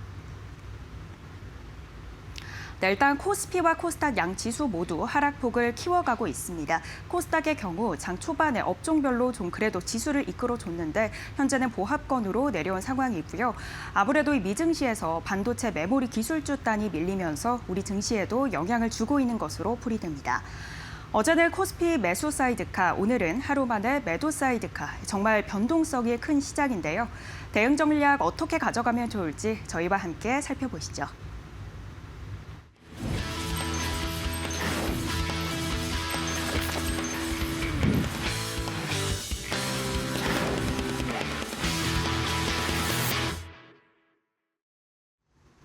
상위 1% 초고수의 픽 시간입니다. 수익률 상위 1% 주식 고수들 오늘 어떤 전략 세우고 있을까요? 오늘 오전장 기준 고수들의 매수 상위 종목 1위부터 5위까지 살펴보겠습니다. 오늘 반도체 투톱이 함께 이름을 올리고 있습니다. 개장 직후에 비해 점점 더 낙폭을 키워나가고 있는데 앞서 미국 시장에서 샌디스크 호실적을 발표했지만 주가는 오히려 하락했습니다. 지금도 미국 시장에서 반도체 종목들 전반적으로 부진한 흐름 보이고 있는데 오늘 우리 시장도 비슷한 흐름 보이면서 고수들 저가 매수세 붙고 있습니다. 오늘 기판주도 분위기가 좋지 못합니다. 특히나 어제 급등세 보였던 삼성전기마저 오늘 10% 넘게 빠지고 있고요. 다만 지금 같은 섹터 내에서 심택은 견조한 흐름 보이고 있습니다. 어제 어닝 서프라이즈를 기록하면서 오늘 고수들의 매수 물량 좀 들어오고 있는데 관련해서 잠시 후에 이야기까지 나눠보도록 하겠습니다. 여기 SK까지 오늘 고수들의 매수 장바구니에 들어와 있고요. 이렇게 매수 상위 종목 5가지 함께 살펴봤습니다. 오늘 이 중에서도 심택 관련해서 조금 더 자세한 이야기 나눠보도록 하겠습니다. 오늘도 이데일리TV 신일섭 전문위원님 모시고 이야기 나눠보도록 하겠습니다. 위원님 안녕하세요. 위원님, 오늘 기판 섹터 전반적으로 부진한 흐름 보이고 있는데 심택이 오르고 있습니다. 고수들도 사들이고 있는데 더 오를 수 있을까요? 글쎄요. 자, 일단 그 삼성전자랑 SK하이닉스가 절반의 비중을 차지하고 있는 코스피가 만약에 10개월 선을 무너뜨린다면은 지금 기판주들도 다 무너지겠죠. 자, 10개월 선의 지지까지는 제가 그 예상을 해드렸기 때문에 거기서 10개월 선에서 반등의 세기를 보고 이제 결정을 하셔야 되는데 지금 또 분명히 말씀드렸는데 인간이라 사람의 마음이 변할 수 있다고 말씀을 드렸잖아요. 그 며칠 전까지만 해도 어떤 거였나요? 뉴스에 타이틀 많이 나왔잖아요. 그게 뉴스 타이틀만은 아닐 거예요. 그렇죠? 그런 얘기가 실제로 많이 돌았죠. 제발 이번 한 번만 살려달라. 그렇죠?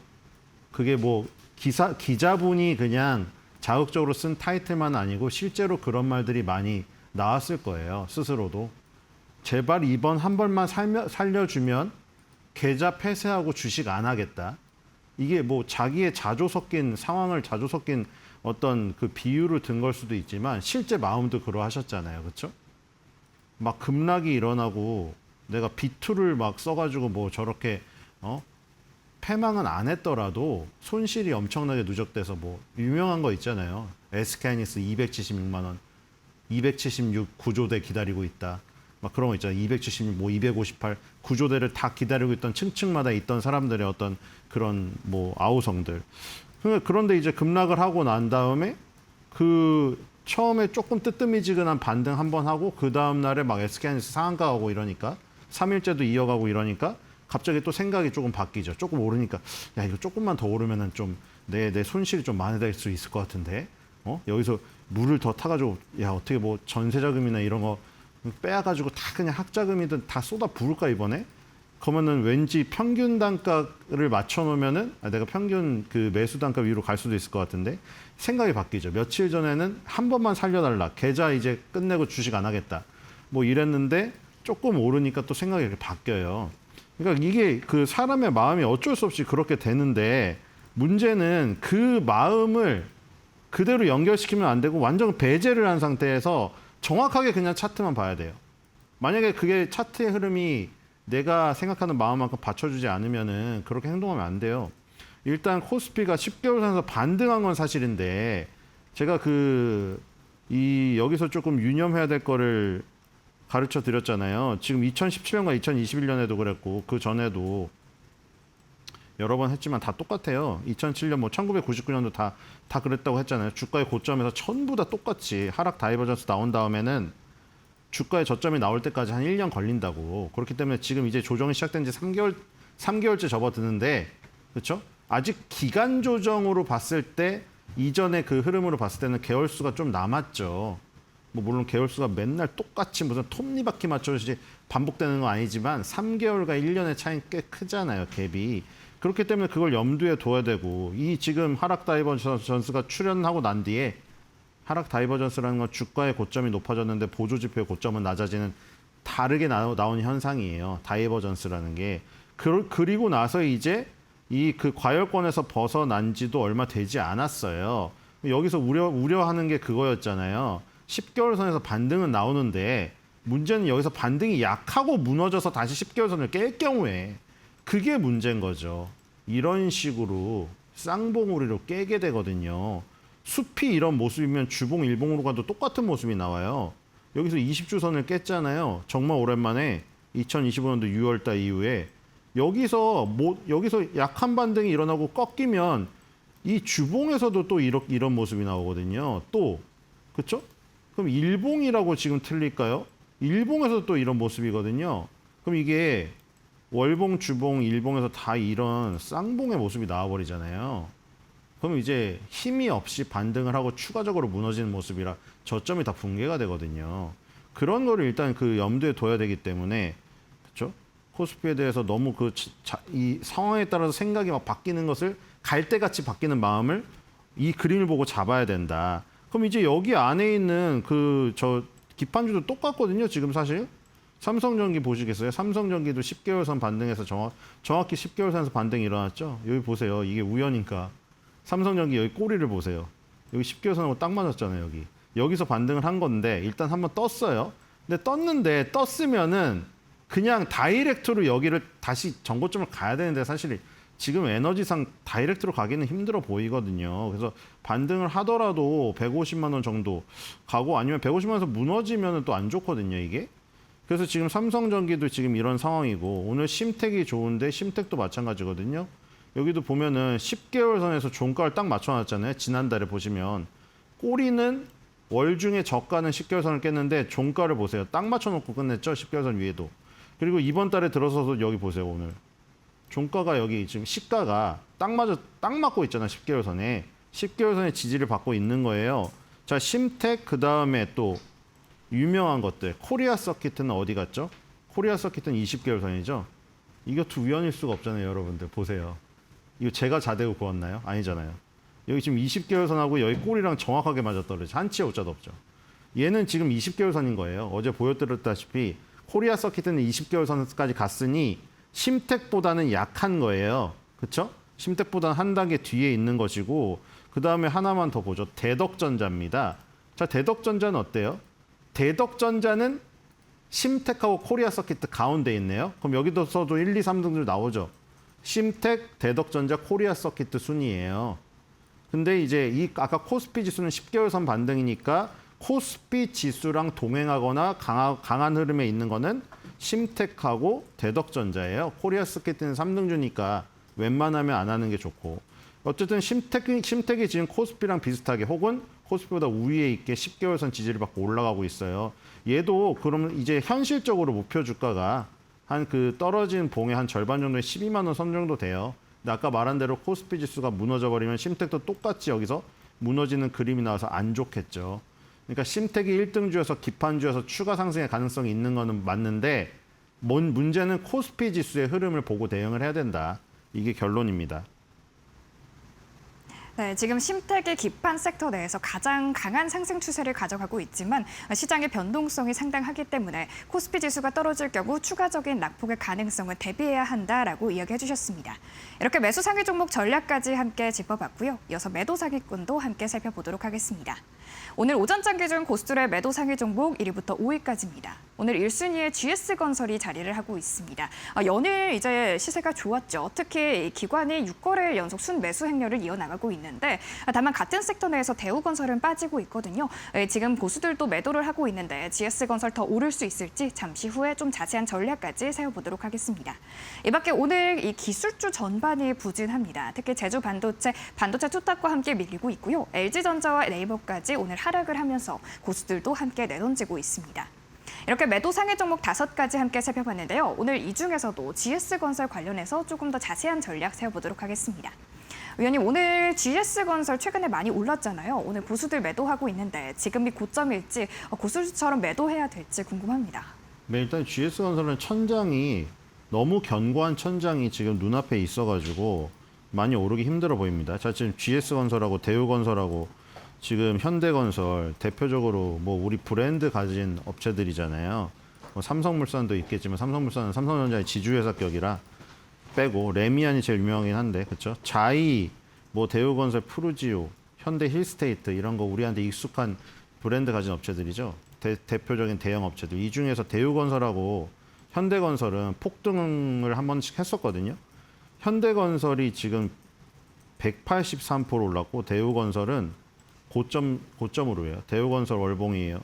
대우건설은 900 거의 1000% 가까이 올랐다가 지금 쭉 빠졌는데 자, 이게 왜 폭등을 했을까? 이건 연봉이거든요. 월봉이 아니라. 연봉인데 20년선 있죠. 20년선. 20년선 밑에 계속 깔려 있다가 여기서 뚫으니까 폭등한 거예요. 자, 그다음에 현대건설도 마찬가지예요. 20년선에 계속 막혀 있다가 여기 뚫으니까 폭등한 거예요. 근데 GS건설은 보세요. GS건설은 20년 선이 지금 2014년부터 15년째 막혀 있어요. 여러분들. 여기를 계속 못 뚫기 때문에 한계가 있는 거예요. 여기가 5만 원이거든요. 그러니까 현실적으로 5만 원까지밖에 못 갑니다. 지금. 여기를 못 뚫으면 대우건설이나 현대건설 같은 폭등세가 나오기 힘듭니다. 결론이에요. 네, 이어서 현재 상황 살펴보겠습니다. 일단 현재 코스피와 코스닥 모두 밀리고 있습니다. 장 초반부터 반도체 투톱이 크게 밀리면서 주가의 하방 압력으로 작용하고 있는데요. 그럼 업종별 흐름도 살펴보겠습니다. 버블맵의 숫자는 등락률을 의미하고요. 버블의 크기는 시장의 관심도입니다. 오늘 이 미증시에서도 반도체 메모리 기술주 단이 크게 빠졌는데 우리 시장도 비슷한 흐름입니다. 반도체가 현재 6% 넘게 하방 압력 받고 있는데요. 일단 SK하이닉스가 이 하락폭의 변동성이 있긴 하지만 장중에 9에서 10%가량 밀리기도 했습니다. 소부장단도 코스닥 시장 안에서 대부분 모두 하락하고 있고요. 신택만이 전년 동기 대비해서 무려 1000% 넘게 증가하는 영업이익, 호실적을 내놓으면서 오늘 빨간불 들어와 있습니다. 이외에 금융단도 하락합니다. 3%대 하락인데요. 금융단 안에서는 이 삼성전자와 SK하이닉스의 지분 가치를 부각받는 종목들이 크게 밀리고 있고 이 신한지주, 하나금융지주 같은 지주사단은 그래도 좀 상대적으로 견조한 흐름 보이고 있습니다. 이외에 음식료 업종이 또 강하고요. 이외에는 대부분 하락하고 있습니다. 일단 운송물류단도 현재 하방 압력 받고 있고 AI 관련된 전기전자나 이 기계장비단도 오늘 밀립니다. 전거래일에 로봇 관련해서 좀 급등세를 보였는데요. 오늘 이 정부의 관련 회의에서 AI, 특히 이 피지컬 AI 관해서 이 전 사업에 적용한다 이런 이야기가 불거지면서 장 초반에 업종이 좀 강세를 보였는데 현재는 대부분 모두 하락 전환을 했습니다. 그럼 첫 번째 특징 섹터로 화장품 관련해서 살펴보겠습니다. 오늘 그래도 화장품 관련 업종들이 비교적 견조한 흐름을 보이고 있습니다. 대표 화장품 기업이죠. APR이 어제 실적을 냈습니다. 전년 동기 대비해서 크게 매출이 늘었는데요. 일단 영업이익이 1,906억 원을 기록하면서 전년 동기 대비 145% 증가했습니다. APR은 현재도 좀 주가가 상승하고 있는데 일단 이 비슷한 원리로 좀 상대적으로 이 외국인의 매출 증가로 인해서 좀 대피초로 주목을 받던 현대백화점이 오히려 좀 안 좋은 실적을 냈습니다. 있습니다. 그러면서 백화점단이 오늘 크게 밀리고 있는데요. 이 상황에서 투자자분들은 이게 대피처라고 생각했던 현대백화점이 좀 크게 밀리는데 화장품을 믿어도 될지 이런 또 의구심을 갖고 계십니다. 지금 이 화장품주의 이 전망 어떻게 보시는지 궁금하고요. 이 변동성 장세에서 좀 믿어도 될지 분석해 보면 좋을 것 같습니다. 네, 뭐 그나마 뭐 지금 흐름이 살아있는 섹터가 화장품이죠. 자, 지금 그 화장품이 K뷰티는 우상향했는데 계속 지금까지 아모레퍼시픽 시절부터 K뷰티는 우상향하고 있어요. 여러분들 뭐 제가 기술적 얘기를 주로 하고 있지만 어디서 느끼십니까? 지금 수출 K뷰티 수출액이 프랑스에 이어서 2위까지 갔잖아요. 미국 제치고. 그러니까 그 10년 사이에 계속 성장은 했는데 얼굴만 바뀐 거예요. 그렇죠? 비싼 애들이 내려간 거잖아요, 지금. 설화수, 더 히스토리 오브 후를 운영하는 아모레퍼시픽이랑 LG생활건강. 그리고 걔네는 주로 파는 데가 어디였나요? 소공동 면세점, 그렇죠? 장충동 서울 신라 호텔 신라 면세점 이런 데였잖아요. 그리고 중국 따이공들 대상으로 대량으로. 근데 지금 어떻게 바뀌었나요? 좀 외국인들 어디 가죠? 면세점 가나요? 단체 관광 오나요? 안 오죠.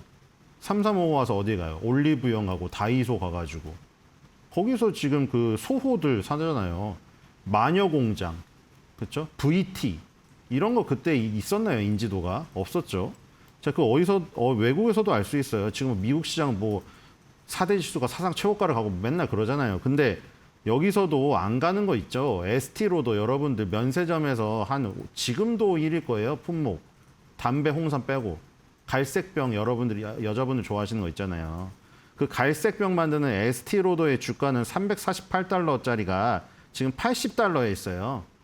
지금 4분의 1 토막 났습니다. 이거 ST로더 월봉인데 이거 미국 시장에 있는 기업이에요. 미국 시장이라고 다 올랐을까? 아니죠. 2022년부터 4분의 1 토막이 나요. ST로더가. 이 갈색병 만드는 그 회사가 스포이드 달린 거 있죠. 이 보세요. LG생활건강. 2021년도 7월부터 180만 원짜리가 30만 원 갔습니다. LG생활건강이건 ST로더건 똑같죠, 여러분들. 근데 뭐가 갔어요? 뭐 APR 달바글로벌이 최근에 상장되긴 했지만 APR 달바글로벌은 지금 이런 수준이거든요. 그러니까 얼굴이 바뀐 거죠. 얼굴이 바뀐 거고 K뷰티는 계속 성장하고 있다. 자, 달바글로벌 이제 이 박스권 상단 있죠, 여기 지금 5개월째 두들기고 있잖아요, 지금. 여기 뚫리면 이제 30만 원을 바라볼 수 있는 흐름으로 가게 되겠죠. 자, 그리고 APR도 마찬가지입니다. APR 지금 보시면은 이 지금 2025년부터 10개월 선이 이때 생겼거든요. 10개월 이동 평균선은 이제 10개월이 지나야 생기죠. 10개월의 이동 평균을 그려놓으려면, 그렇죠? 그때부터 생겨가지고 지금 단 한 번도 깨지 않았거든요. 지금 단 한 번도 깨지 않은 10개월 선에 딱 걸려 있기 때문에 믿을 만한 자리죠. 얘도 여기서 반등이 시작되면은 이 박스권 상단 그리고 정고점 부분이 45만 원 이쪽까지 진군할 수가 있겠죠. 그 더 이상을 가면 이제 50만 원 가는 거고. 자, 그래서 화장품은 지금 굉장히 진행 중인 상황이다. 이렇게 보시면 될 것 같아요, 결론이. 근데 이제 지금 보세요. 신세계 현대백화점 한번 뿜었잖아요, 여러분들. 그렇죠? 뿜었기 때문에 쉬는 거예요. 뿜었기 때문에 현대백화점도 지금 다 이제 10개월 선 근처에 왔죠. 얘네들 이제 누구랑 똑같아요? 아까 기판주랑 전기전자랑 똑같은 거예요, 여기는. 이제 한번 뿜었기 때문에 조정을 하는 것이고 APR이라든가 달바글로벌은 아직 뿜지 않았죠. 과열권에 접어들지가 않았기 때문에 요것만 보시죠. APR은 과열권에 지금 69대로서 지금 이미 내려왔습니다. 한번. 그리고 다시 쉬고 다시 가려고 하는 흐름이 있죠. 이렇게 보시면 될 것 같습니다. 화장품이 아직 여력이 있다. 네, 일단 백화점주들은 한번 크게 올랐었기 때문에 현재 좀 조정을 받고 있고 화장품 따른 K뷰티가 좀 성장해 나가고 있는 만큼 상승 여력이 그래도 충분하다. 이런 부분 짚어주셨습니다. 그럼 두 번째 특징 섹터로 IT 서비스 만나보겠습니다. 카카오가 오늘 실적을 발표했고 네이버는 내일 실적이 예정되어 있습니다. 최근 들어 이 포털 사이트를 넘어서 AI 협력 기대감도 또 받고 있는 두 기업인데요. 일단 카카오 호실적을 발표했습니다. 영업이익이 2,770억 원을 기록하면서 전년 동기 대비해서 36% 증가했고 오늘 컨퍼런스 콜에서는 이 쿠팡이츠와의 협력 소식도 밝혔습니다. 이런 가운데 현재는 주가는 밀리고 있고요. 이제 시작은 이 카카오와 네이버가 AI 수익성을 좀 실현할 수 있는가 이쪽에 좀 주목을 하고 있는데요. 위원님이 보실 때는 이 두 종목이 좀 AI 수익성이 좀 낼 수 있을지 전망 어떻게 보시는지 궁금합니다. 네, 뭐 뭐라도 붙어서 올라야 되는데 힘들죠. 젠수장이 와도 안 되고 참 힘들어요. 근데 일단 그 네이버 카카오는 진짜 이 표현을 하면은 절벽 끝에 한 발만 걸쳐 있는 한 발만. 진짜 한 발 잘못 디디면 이제 절벽으로 추락해서 다시는 볼 수 없어요. 그 왜 그러냐면은 아까 전에 GS건설 보여드린 거 기억나세요? 현대건설, 대우건설 다 보여드렸죠. 현대건설, 대우건설도 이번 연도, 저번 연도부터 뜨기 전에 15년, 10년 동안 어떤 완전히 그 위에 그 저기 천장이 낮은 곳에 갇혀가지고 한 발짝도 못 올랐잖아요. GS건설도 그러고 있었죠. 그렇게 한번 암흑 속으로 땅 속으로 꺼지게 되면은 위에 머리 위에 정말 거대한 돌이 있어가지고 그냥 수십 년 동안 땅 속에 매미처럼 박혀 있는 거예요. 올라오지도 못하고. 그게 지금 카카오랑 네이버가 바로 그 직전까지 가 있거든요. 지금 거기 밑으로 내려가면 이제 암흑기가 와버립니다. 그렇기 때문에 네이버 카카오는 여기선 더 이상 떨어지면 안 돼요. 근데 더 이상 떨어지면 안 된다고 해서 매수를 무조건 감행을 해야 되냐? 그건 아니죠. 그러니까 지금 네이버가 지금 그 의미가 이제 정확히 여기서 네이버는 10년 선이고 카카오는 20년 선이에요. 여기 깨면은 롯데케미칼 NC처럼 됩니다. 롯데케미칼 NC 많이 보여드렸기 때문에. 자, 여기는 절대 깨면 여기서 더 이상 내려가면 안 돼요. 그렇다고 카카오를 본격적으로 매수를 해야 되냐? 이거 월봉으로 가봅시다. 월봉으로 갔더니 여기서 정말 매수를 하려면 어떻게 되냐면 20개월선 빨간색이랑 5개월선 검은색이 위에서 이런 모습이 나와야 돼요. 이런 모습이 나오기 전까지는 적극적인 매수는 하기 어렵다. 이렇게 정리하겠습니다. 네, 카카오와 네이버 주가 흐름 살펴봤고요. 지금 여러 기업들이 실적을 좀 내고 있는데 이 상황에서 다음 꼬마 버블도 한 가지 뽑아주시죠. 네, 꼬마 버블은 금융지주, 은행입니다. 그 금융지주 중에 뭐 은행, 증권, 보험으로 굳이 나누지는 않는데 요즘에 은행으로 지금 버블이 쓰여 있는 게 있어서 그러니까 거기서 뭐 그렇게 가르시면 되겠죠. 뭐 여러 가지 금융지주가 있는데 은행권 중심의 금융지주가 있고 증권사 중심의 금융지주가 있고 이래요. 뭐 예를 들어 한국금융지주 같은 경우 옛날에 동원증권을 기반으로 하는 거라 증권사 기반의 금융지주를 시작한 거고 KB금융은 다들 아시다시피 은행권에서 시작한 거고 그 차이인데 요즘엔 다 금융지주를 바라보고 가고 있죠. 오늘은 저 IM 금융지주 뭐 요거를 뭐 특징주를 뭐 꼽아봤는데 그러니까 이 지방금융지주들이요. 차트만 그냥 쭉 보죠. 뭐 앞에서 많은 설명을 했기 때문에 자 KB금융이라던가 하나금융이라던가 이런 것들이 지금 좋잖아요. KB금융은 지금 2023년도부터 그냥 꾸준히 상승하고 있습니다. 그냥 시장에 상관없이 그냥 뚜벅뚜벅 계단식으로 그렇죠? 뭐 하나금융지주 이런 것도 있고요. 그렇죠? 하나금융지주도 거의 신고가 아닌가요? 지금 금융지주가 가장 어떻게 보면 좋아요. 이 굉장히 좋고 그다음에 이 여러분들이 저기 있잖아요. 지방은행주들 금융지주 이름이 안 붙죠. 다 은행주들인데 지방은행이었어요. JB금융지주 전북이죠. 전북 금융지주가 IM은 뭐냐면 대구예요. 대구은행을 기반으로 했는데 이제 이걸 바꾼 거예요. 근데 희한하게 전북이든 이 지금 IM이든 대구은행으로 기반으로 한 금융지주든 다들 영어로 바꿨더라고요. 근데 영어로 바꾼 그 시점이 언제냐면은 시중은행으로 인정해줬거든요. 여기 정부에서. 그러니까 지방은행도 이제 시중은행으로 인정을 해줬어요. 그 뒤로 이제 영어 이름을 멋있게 바꿨는데 뭐 그건 중요한 건 아니고 자 KB금융이랑 하나금융지주 같은 것이 이미 떠서 가고 있죠. 10개월 선에 떠서. 그리고 이제 후발로 가는 것들이 바로 지방은행주들이에요. 지금 지방은행주를 이제 부르면 안 되는데 IM금융지주랑 이 지금 뭐 JB금융지주 이런 것들이거든요. 조금 약하죠. 10개월 선까지 닿고 혹은 20개월 선까지 닿잖아요. 근데 여기서도 1등주, 2등주가 먼저 가면 2등주, 3등주가 따라가잖아요. 그래서 KB금융이나 하나금융지주가 살아서 가고 있기 때문에 IM이나 JB금융지주도 후저기로 노려볼 수 있다는 것이죠. 아까 전에 뭐 지금 증권으로 시작한 거를 말씀드렸는데 메리츠금융지주도 마찬가지잖아요. 그렇죠? 얘도 지금 20개월 선 근처에 왔는데 이런 것들이에요. 그러니까 은행 기반으로 한 하나금융지주, KB금융지주가 선도주로 가니까 증권 기반으로 한 메리츠금융지주라던가 지방은행을 기점으로 한 금융지주 회사들이 후발로 따라오고 있다. 그러니까 꼬마 버블 중에서도 꼬마 버블을 노려보면 지방은행을 기반으로 한 금융지주들을 노려보면 된다. 이 시장에서 살아남는 어떤 종목이나 섹터들이 금융지주, 화장품 요 정도니까요. 피난처로 적극 활용하시기 바랍니다. 네, 피난처로 활용할 수 있는 금융지주, 그 안에서 은행 중심의 금융지주단 살펴봤고요. 오늘 그 안에서 꼬마 업종으로 후발주자 노려볼 수 있는 IM 금융지주 업종으로 살펴봤습니다. 지금까지 이데일리 TV 신일섭 위원과 함께 시장 전략 세워봤습니다. 위원님 오늘 말씀 고맙습니다.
삼성전자와 SK하이닉스가 사상 최고 수준의 현금을 바탕으로 대규모 주주 환원에 나설 예정이라고 로이터 통신이 보도했다. 반도체 호황으로 곳간을 꽉 채운 두 공룡이 본격적인 현금 풀기에 돌입했다. 삼성전자는 성장 재원을 확보하는 동시에 지속 가능한 주주 환원 대책을 모색하고 있다고 밝혔다. 이미 올해 특별 배당을 포함한 구체적인 실행 방안을 이사회에서 논의 중이다. 시장에서는 차기 주주 환원 정책의 규모가 역대급이 될 것으로 전망했다. SK하이닉스 역시 연말까지 의미 있는 수준의 추가 주주 환원 계획을 확정할 예정이다. 압도적인 현금 창출력을 바탕으로 투자와 재무 건전성, 주주 가치를 동시에 잡겠다는 전략을 세웠다. 추가 주주 환원을 위한 다양한 옵션을 다각도로 검토하고 있다고 강조했다. 국내 반도체 양대 산맥이 선보일 파격적인 주주 환원책에 증권가의 시선이 집중되고 있다.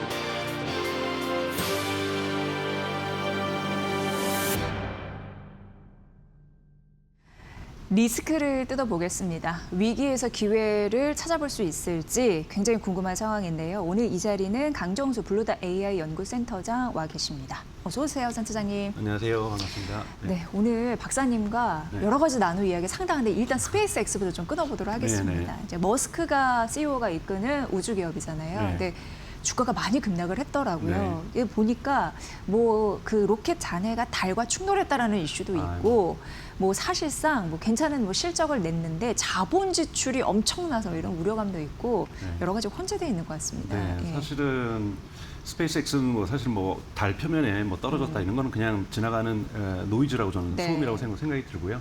가장 크게는 지금 스페이스X는 쉽게 표현하면은 거칠게 표현하면은 다리에 부상을 입어서 목발을 입고 등산하고 있다고 저는 생각을 하고 있습니다. 굉장히 안 좋은 상태입니다. 네, 그 이유는 가장 중요한 것은 내일부터 풀리게 될 9억 달러 정도의 주식의 매도 물량들이 네. 나오겠다는 흔히 말하는 락업이라고 하는 이 락업이 풀리는 시기이기 때문에 이 부분 된 것 그리고 중장기적으로는 앞으로는 50억 달러까지 풀리게 될 수밖에 없는 주식시장에서의 공급이 폭발적으로 증가할 수밖에 네. 없어서 여러분 아시겠지만 공급이 과도하게 많을 경우에는 수요가 그것을 받쳐주지 않을 경우 가격 하락이라는 것은 구조성을 갖습니다. 그렇죠. 구조성을 갖는다는 것은 쉽게 꺾을 수가 없다라는 거죠. 사람들 그래서 지금 대기하고 있는 것은 이번에 실적은 대단히 매우 좋았어요. 뭐 그다음에 물론 이제 마이너스 이익을 가지고 있습니다만, 그러니까 그것은 지금 계속해서 투자를 하고 있기 때문인 거고, 그리고 또 중요한 것은 아직까지는 AI 데이터 센터에서 막대한 돈을 벌어들이고 있지 못한 단계이기 때문에 여기에 대해서 월가에서 부정적인 시각을 보내는 사람은 거의 없습니다. 네.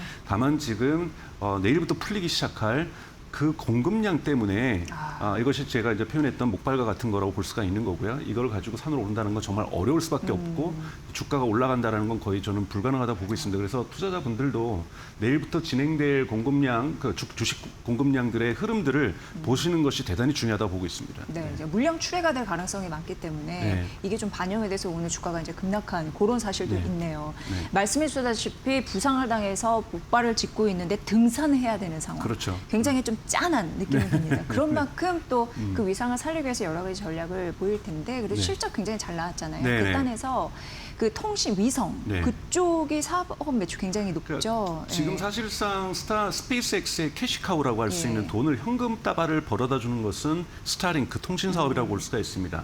민간 영역에서도 계속해서 확대되고 있고요. 1,400만 명이라는 가입자를 지금 빠른 속도로 지금 늘려나가고 있고요.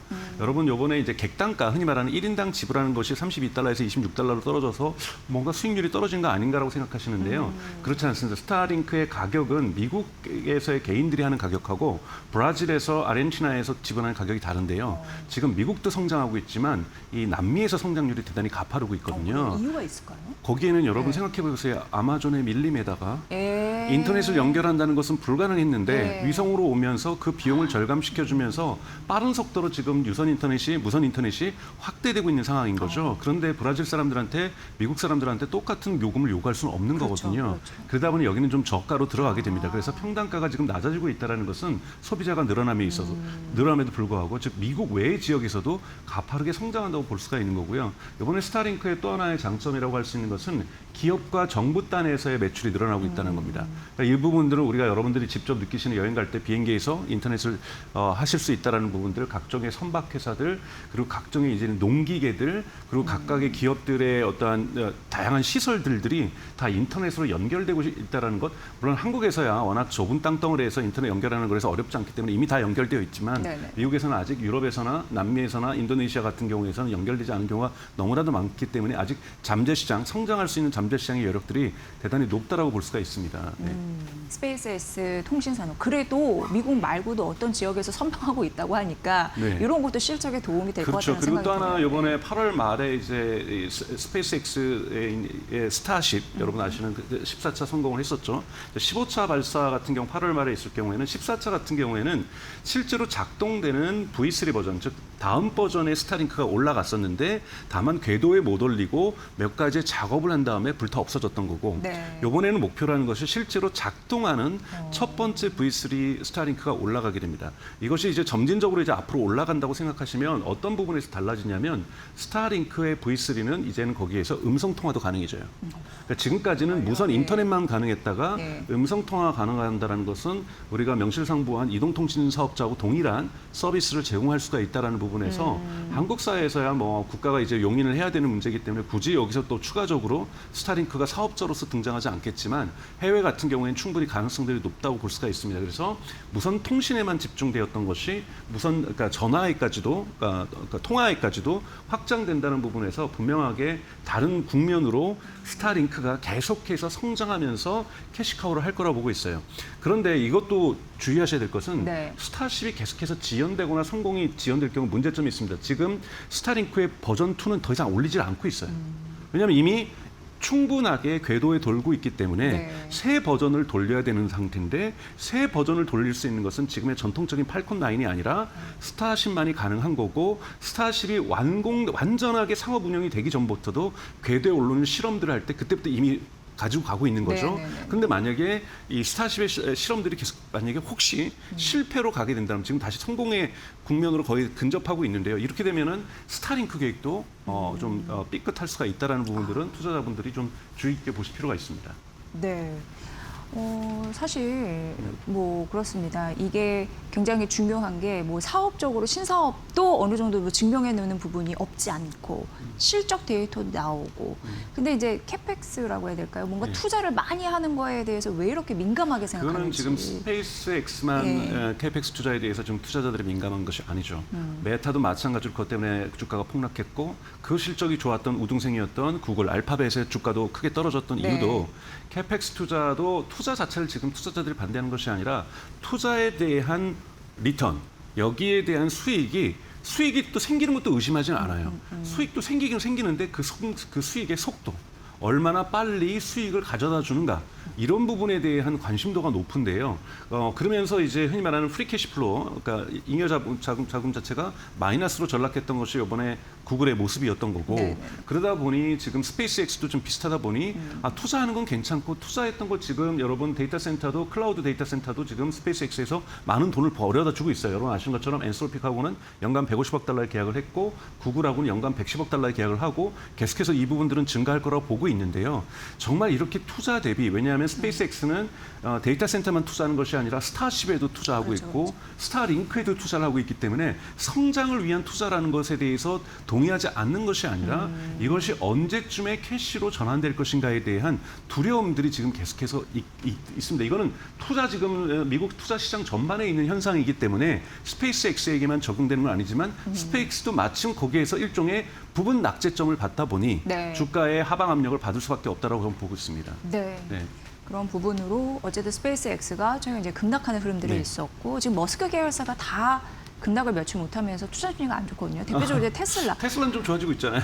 근데 이제 전반적으로 이제 세 가지 이슈가 좀 궁금해지더라고요. 네. 첫 번째는 스페이스X의 공매도가 테슬라를 제쳤다라는 이슈가 네. 있고, 두 번째는 이제 합병 이슈가 있고, 세 번째는 머스크 CEO가 이런 얘기를 했잖아요. 약간 뭐랄까 그 스페이스X 인프라에 그 엔비디아 칩을 왕창 갖다 쓰겠다. 네네네. 이러면서 테슬라의 AI 칩 그러면 어떻게 되는 거야? 뭐 이런 네네네네. 또 의심도 생기고 네. 뭐 전반적으로 물려 있는 것 같습니다. 사실은 스페이스X 네. 어제 실적 발표할 때 그 전에 엔비디아하고의 베라루빈 칩에 대해서 최고의 칩이라고 칭찬하고 네. 같이 협력하는 프로그램을 얘기하면서 엔비디아 주가가 올라가는, 그래서 스페이스X의 주가와 테슬라의 주가는 내려가지만 엔비디아의 주가가 어제 올라가는 이런 일들이 발생을 했는데요.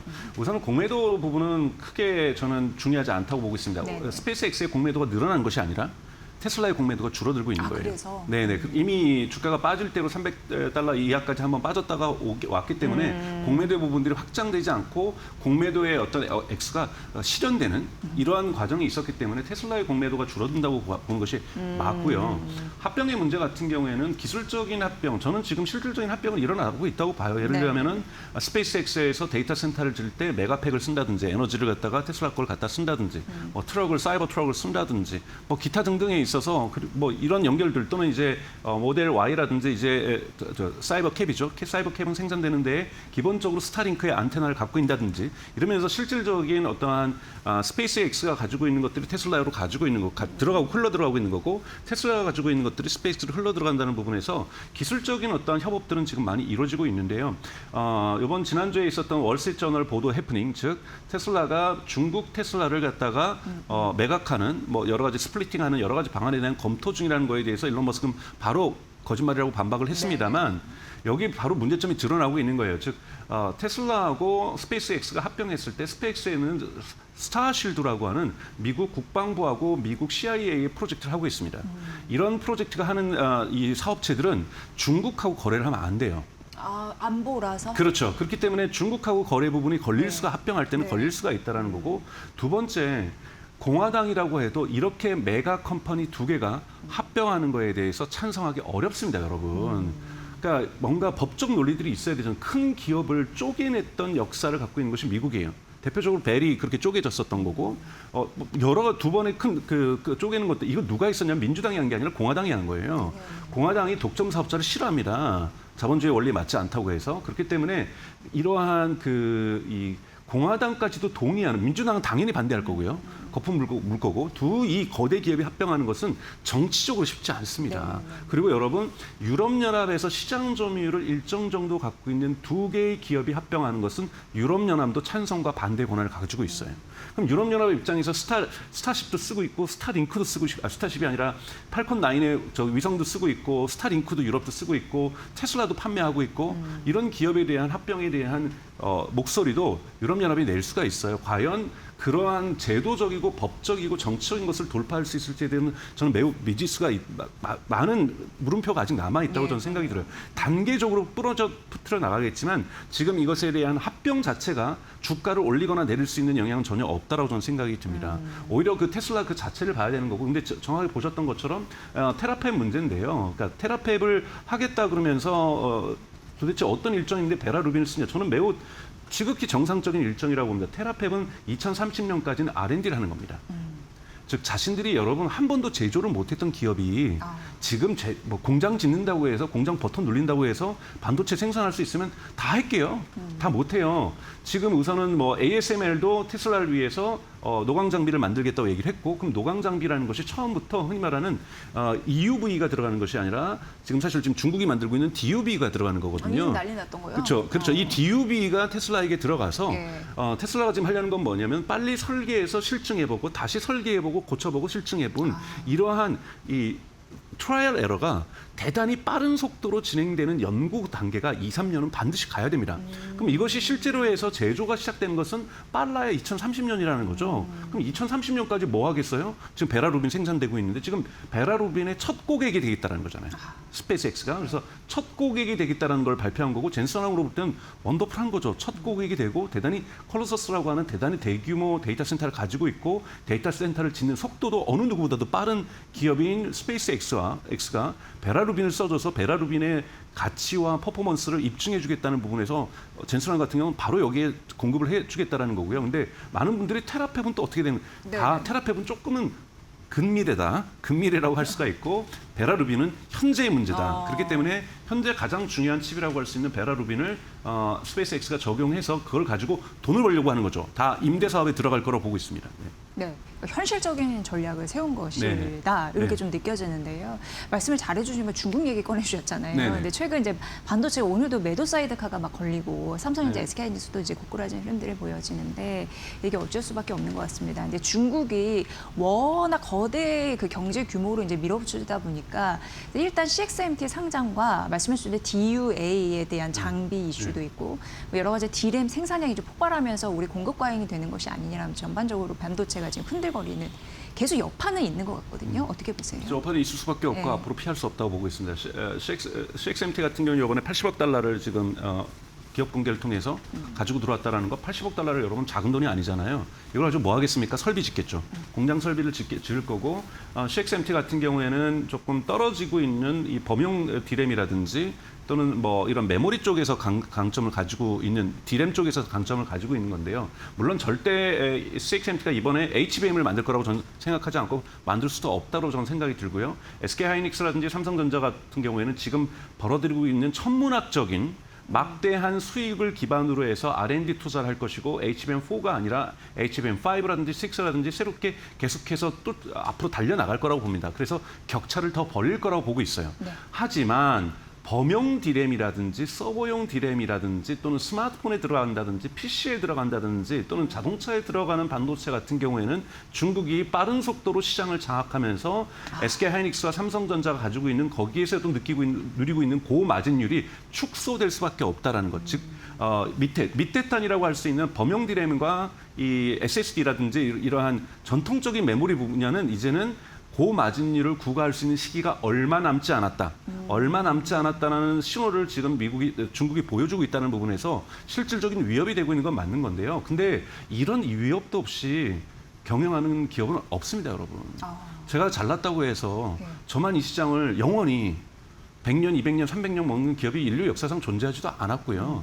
적절하게 경쟁자가 나타나는 거고 그것이 중국이다 보니까 기분이 좀 나쁘다라는 것들에 대해서 반중 감정하고 섞여 있다고 볼 수가 있는데 여러분 그거는 중국이 아니더라도 쫓아올 수밖에 없는 시장이에요. 여기서 지금 짜장면이 12,000원 하던 걸 갖다가 4만 원, 5만 원 팔고 있는데 옆집에 만두집도 짜장면 파는 거는 네, 어쩔 수 없는 시장 논리는 어쩔 수 없는 시장 논리입니다. 이것이 경쟁이 심화될 수 그리고 이것이 자본주의 경쟁이 가져올 수 있는 좋은 점이라고 저는 보고 있는 거고요. 그래서 이 전통 범용 D램에서 중국이 쫓아오는 것은 이제는 막을 수 없는 길이라고 고정값이라고 인식하는 것이 저는 매우 중요하다고 보고 있습니다. 네. 그래서 이제 지역 같은 경우는 초격차를 유지하기 위해서 굉장히 전략을 세우는데 그렇죠. 앞서 나가는 것이 중요한 것이지 뒤에 있는 상품들 이것에서 우리가 중국이 이걸 가져가는 것을 아까워해서는 안 된다는 거죠. 네.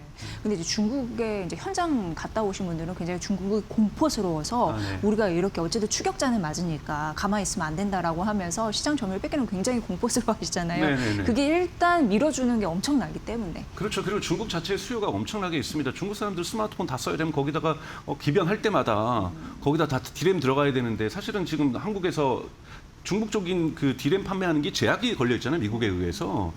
그리고 또 중국에 팔 디램 있으면 지금 데이터 센터로 가고 있기 때문에 중국에 팔 디램도 없는 거예요. 그러다 보니까 애플마저도 아이폰 가격을 $200씩 여러분 네. $200씩 올리겠다는 건데 애플 바들이 있는 미국이나 한국은 $200 올라도 사겠지만 중국은 여러분 못 삽니다. 그러면 중국에서 애플이 붕괴된다 있을 수가 없는 일이잖아요. 그러니 CXMT 거라도 쓰겠다라는 거는 기업하는 사람으로서는 당연한 그 결정이에요. 여러분 애플의 주가가 무너지면요 미국의 연금 제도가 무너집니다. 교사 연금, 뭐 공무원 연금, 군인 연금 싹 다 가장 많이 들고 있는 게 여러분 애플 주식이에요. 거기 애플 주가가 무너진다는 건요 미국의 주주. 특히 미국처럼 공적 기금이 즉 연금이 없는 사회에서 그나마 존재하고 있는 대형 연기금들이 애플에 의존하고 있는 상황에서 애플이 붕괴된다는 것은 미국의 근본적인 사회 시스템이 흔들린다는 의미이기 때문에 정치권들이 애플의 요구를 들어주지 않을 수가 없다고 저는 보고 있어요. 그렇기 때문에 CXMT가 성장하는 것은 저는 시간 문제라고 보고 있습니다. 네. 그러니까 박사님하고 매번 대담할 때마다 느끼는 건데 박사님 이렇게 대담하시는 거 인터뷰 내용 들어보면 굉장히 네. 상식이 풍부해지는 느낌이 들거든요. 고맙습니다. 앞으로도 자주 나와서 이 AI 시대 우리가 돌파구를 잘 찾을 수 있게 도움 좀 주세요. 네, 알겠습니다. 네. 강정수 박사님이었습니다. 고맙습니다. 고맙습니다.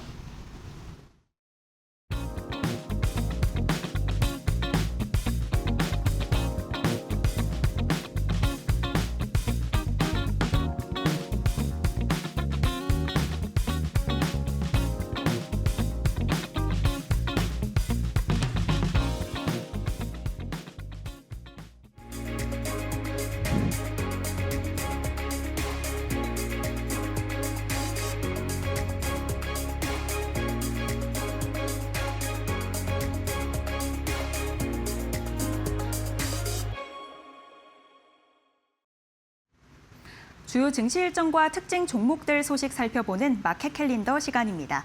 IT 서비스의 대표적인 두 기업이죠. 카카오가 오늘 오전에 실적을 내놨고요. 네이버는 내일 성적표를 공개할 예정입니다. 오늘 두 기업 관련한 소식들 짚어보겠습니다. 일단 카카오입니다. 해당 내용은 일단 시장의 예상치입니다. 어떻게 예상을 했냐? 일단 매출이 전년 동기 대비해서 1%가량 성장할 것이다 이렇게 봤고요. 영업이익이 21% 넘게 증가할 것이라고 봤습니다.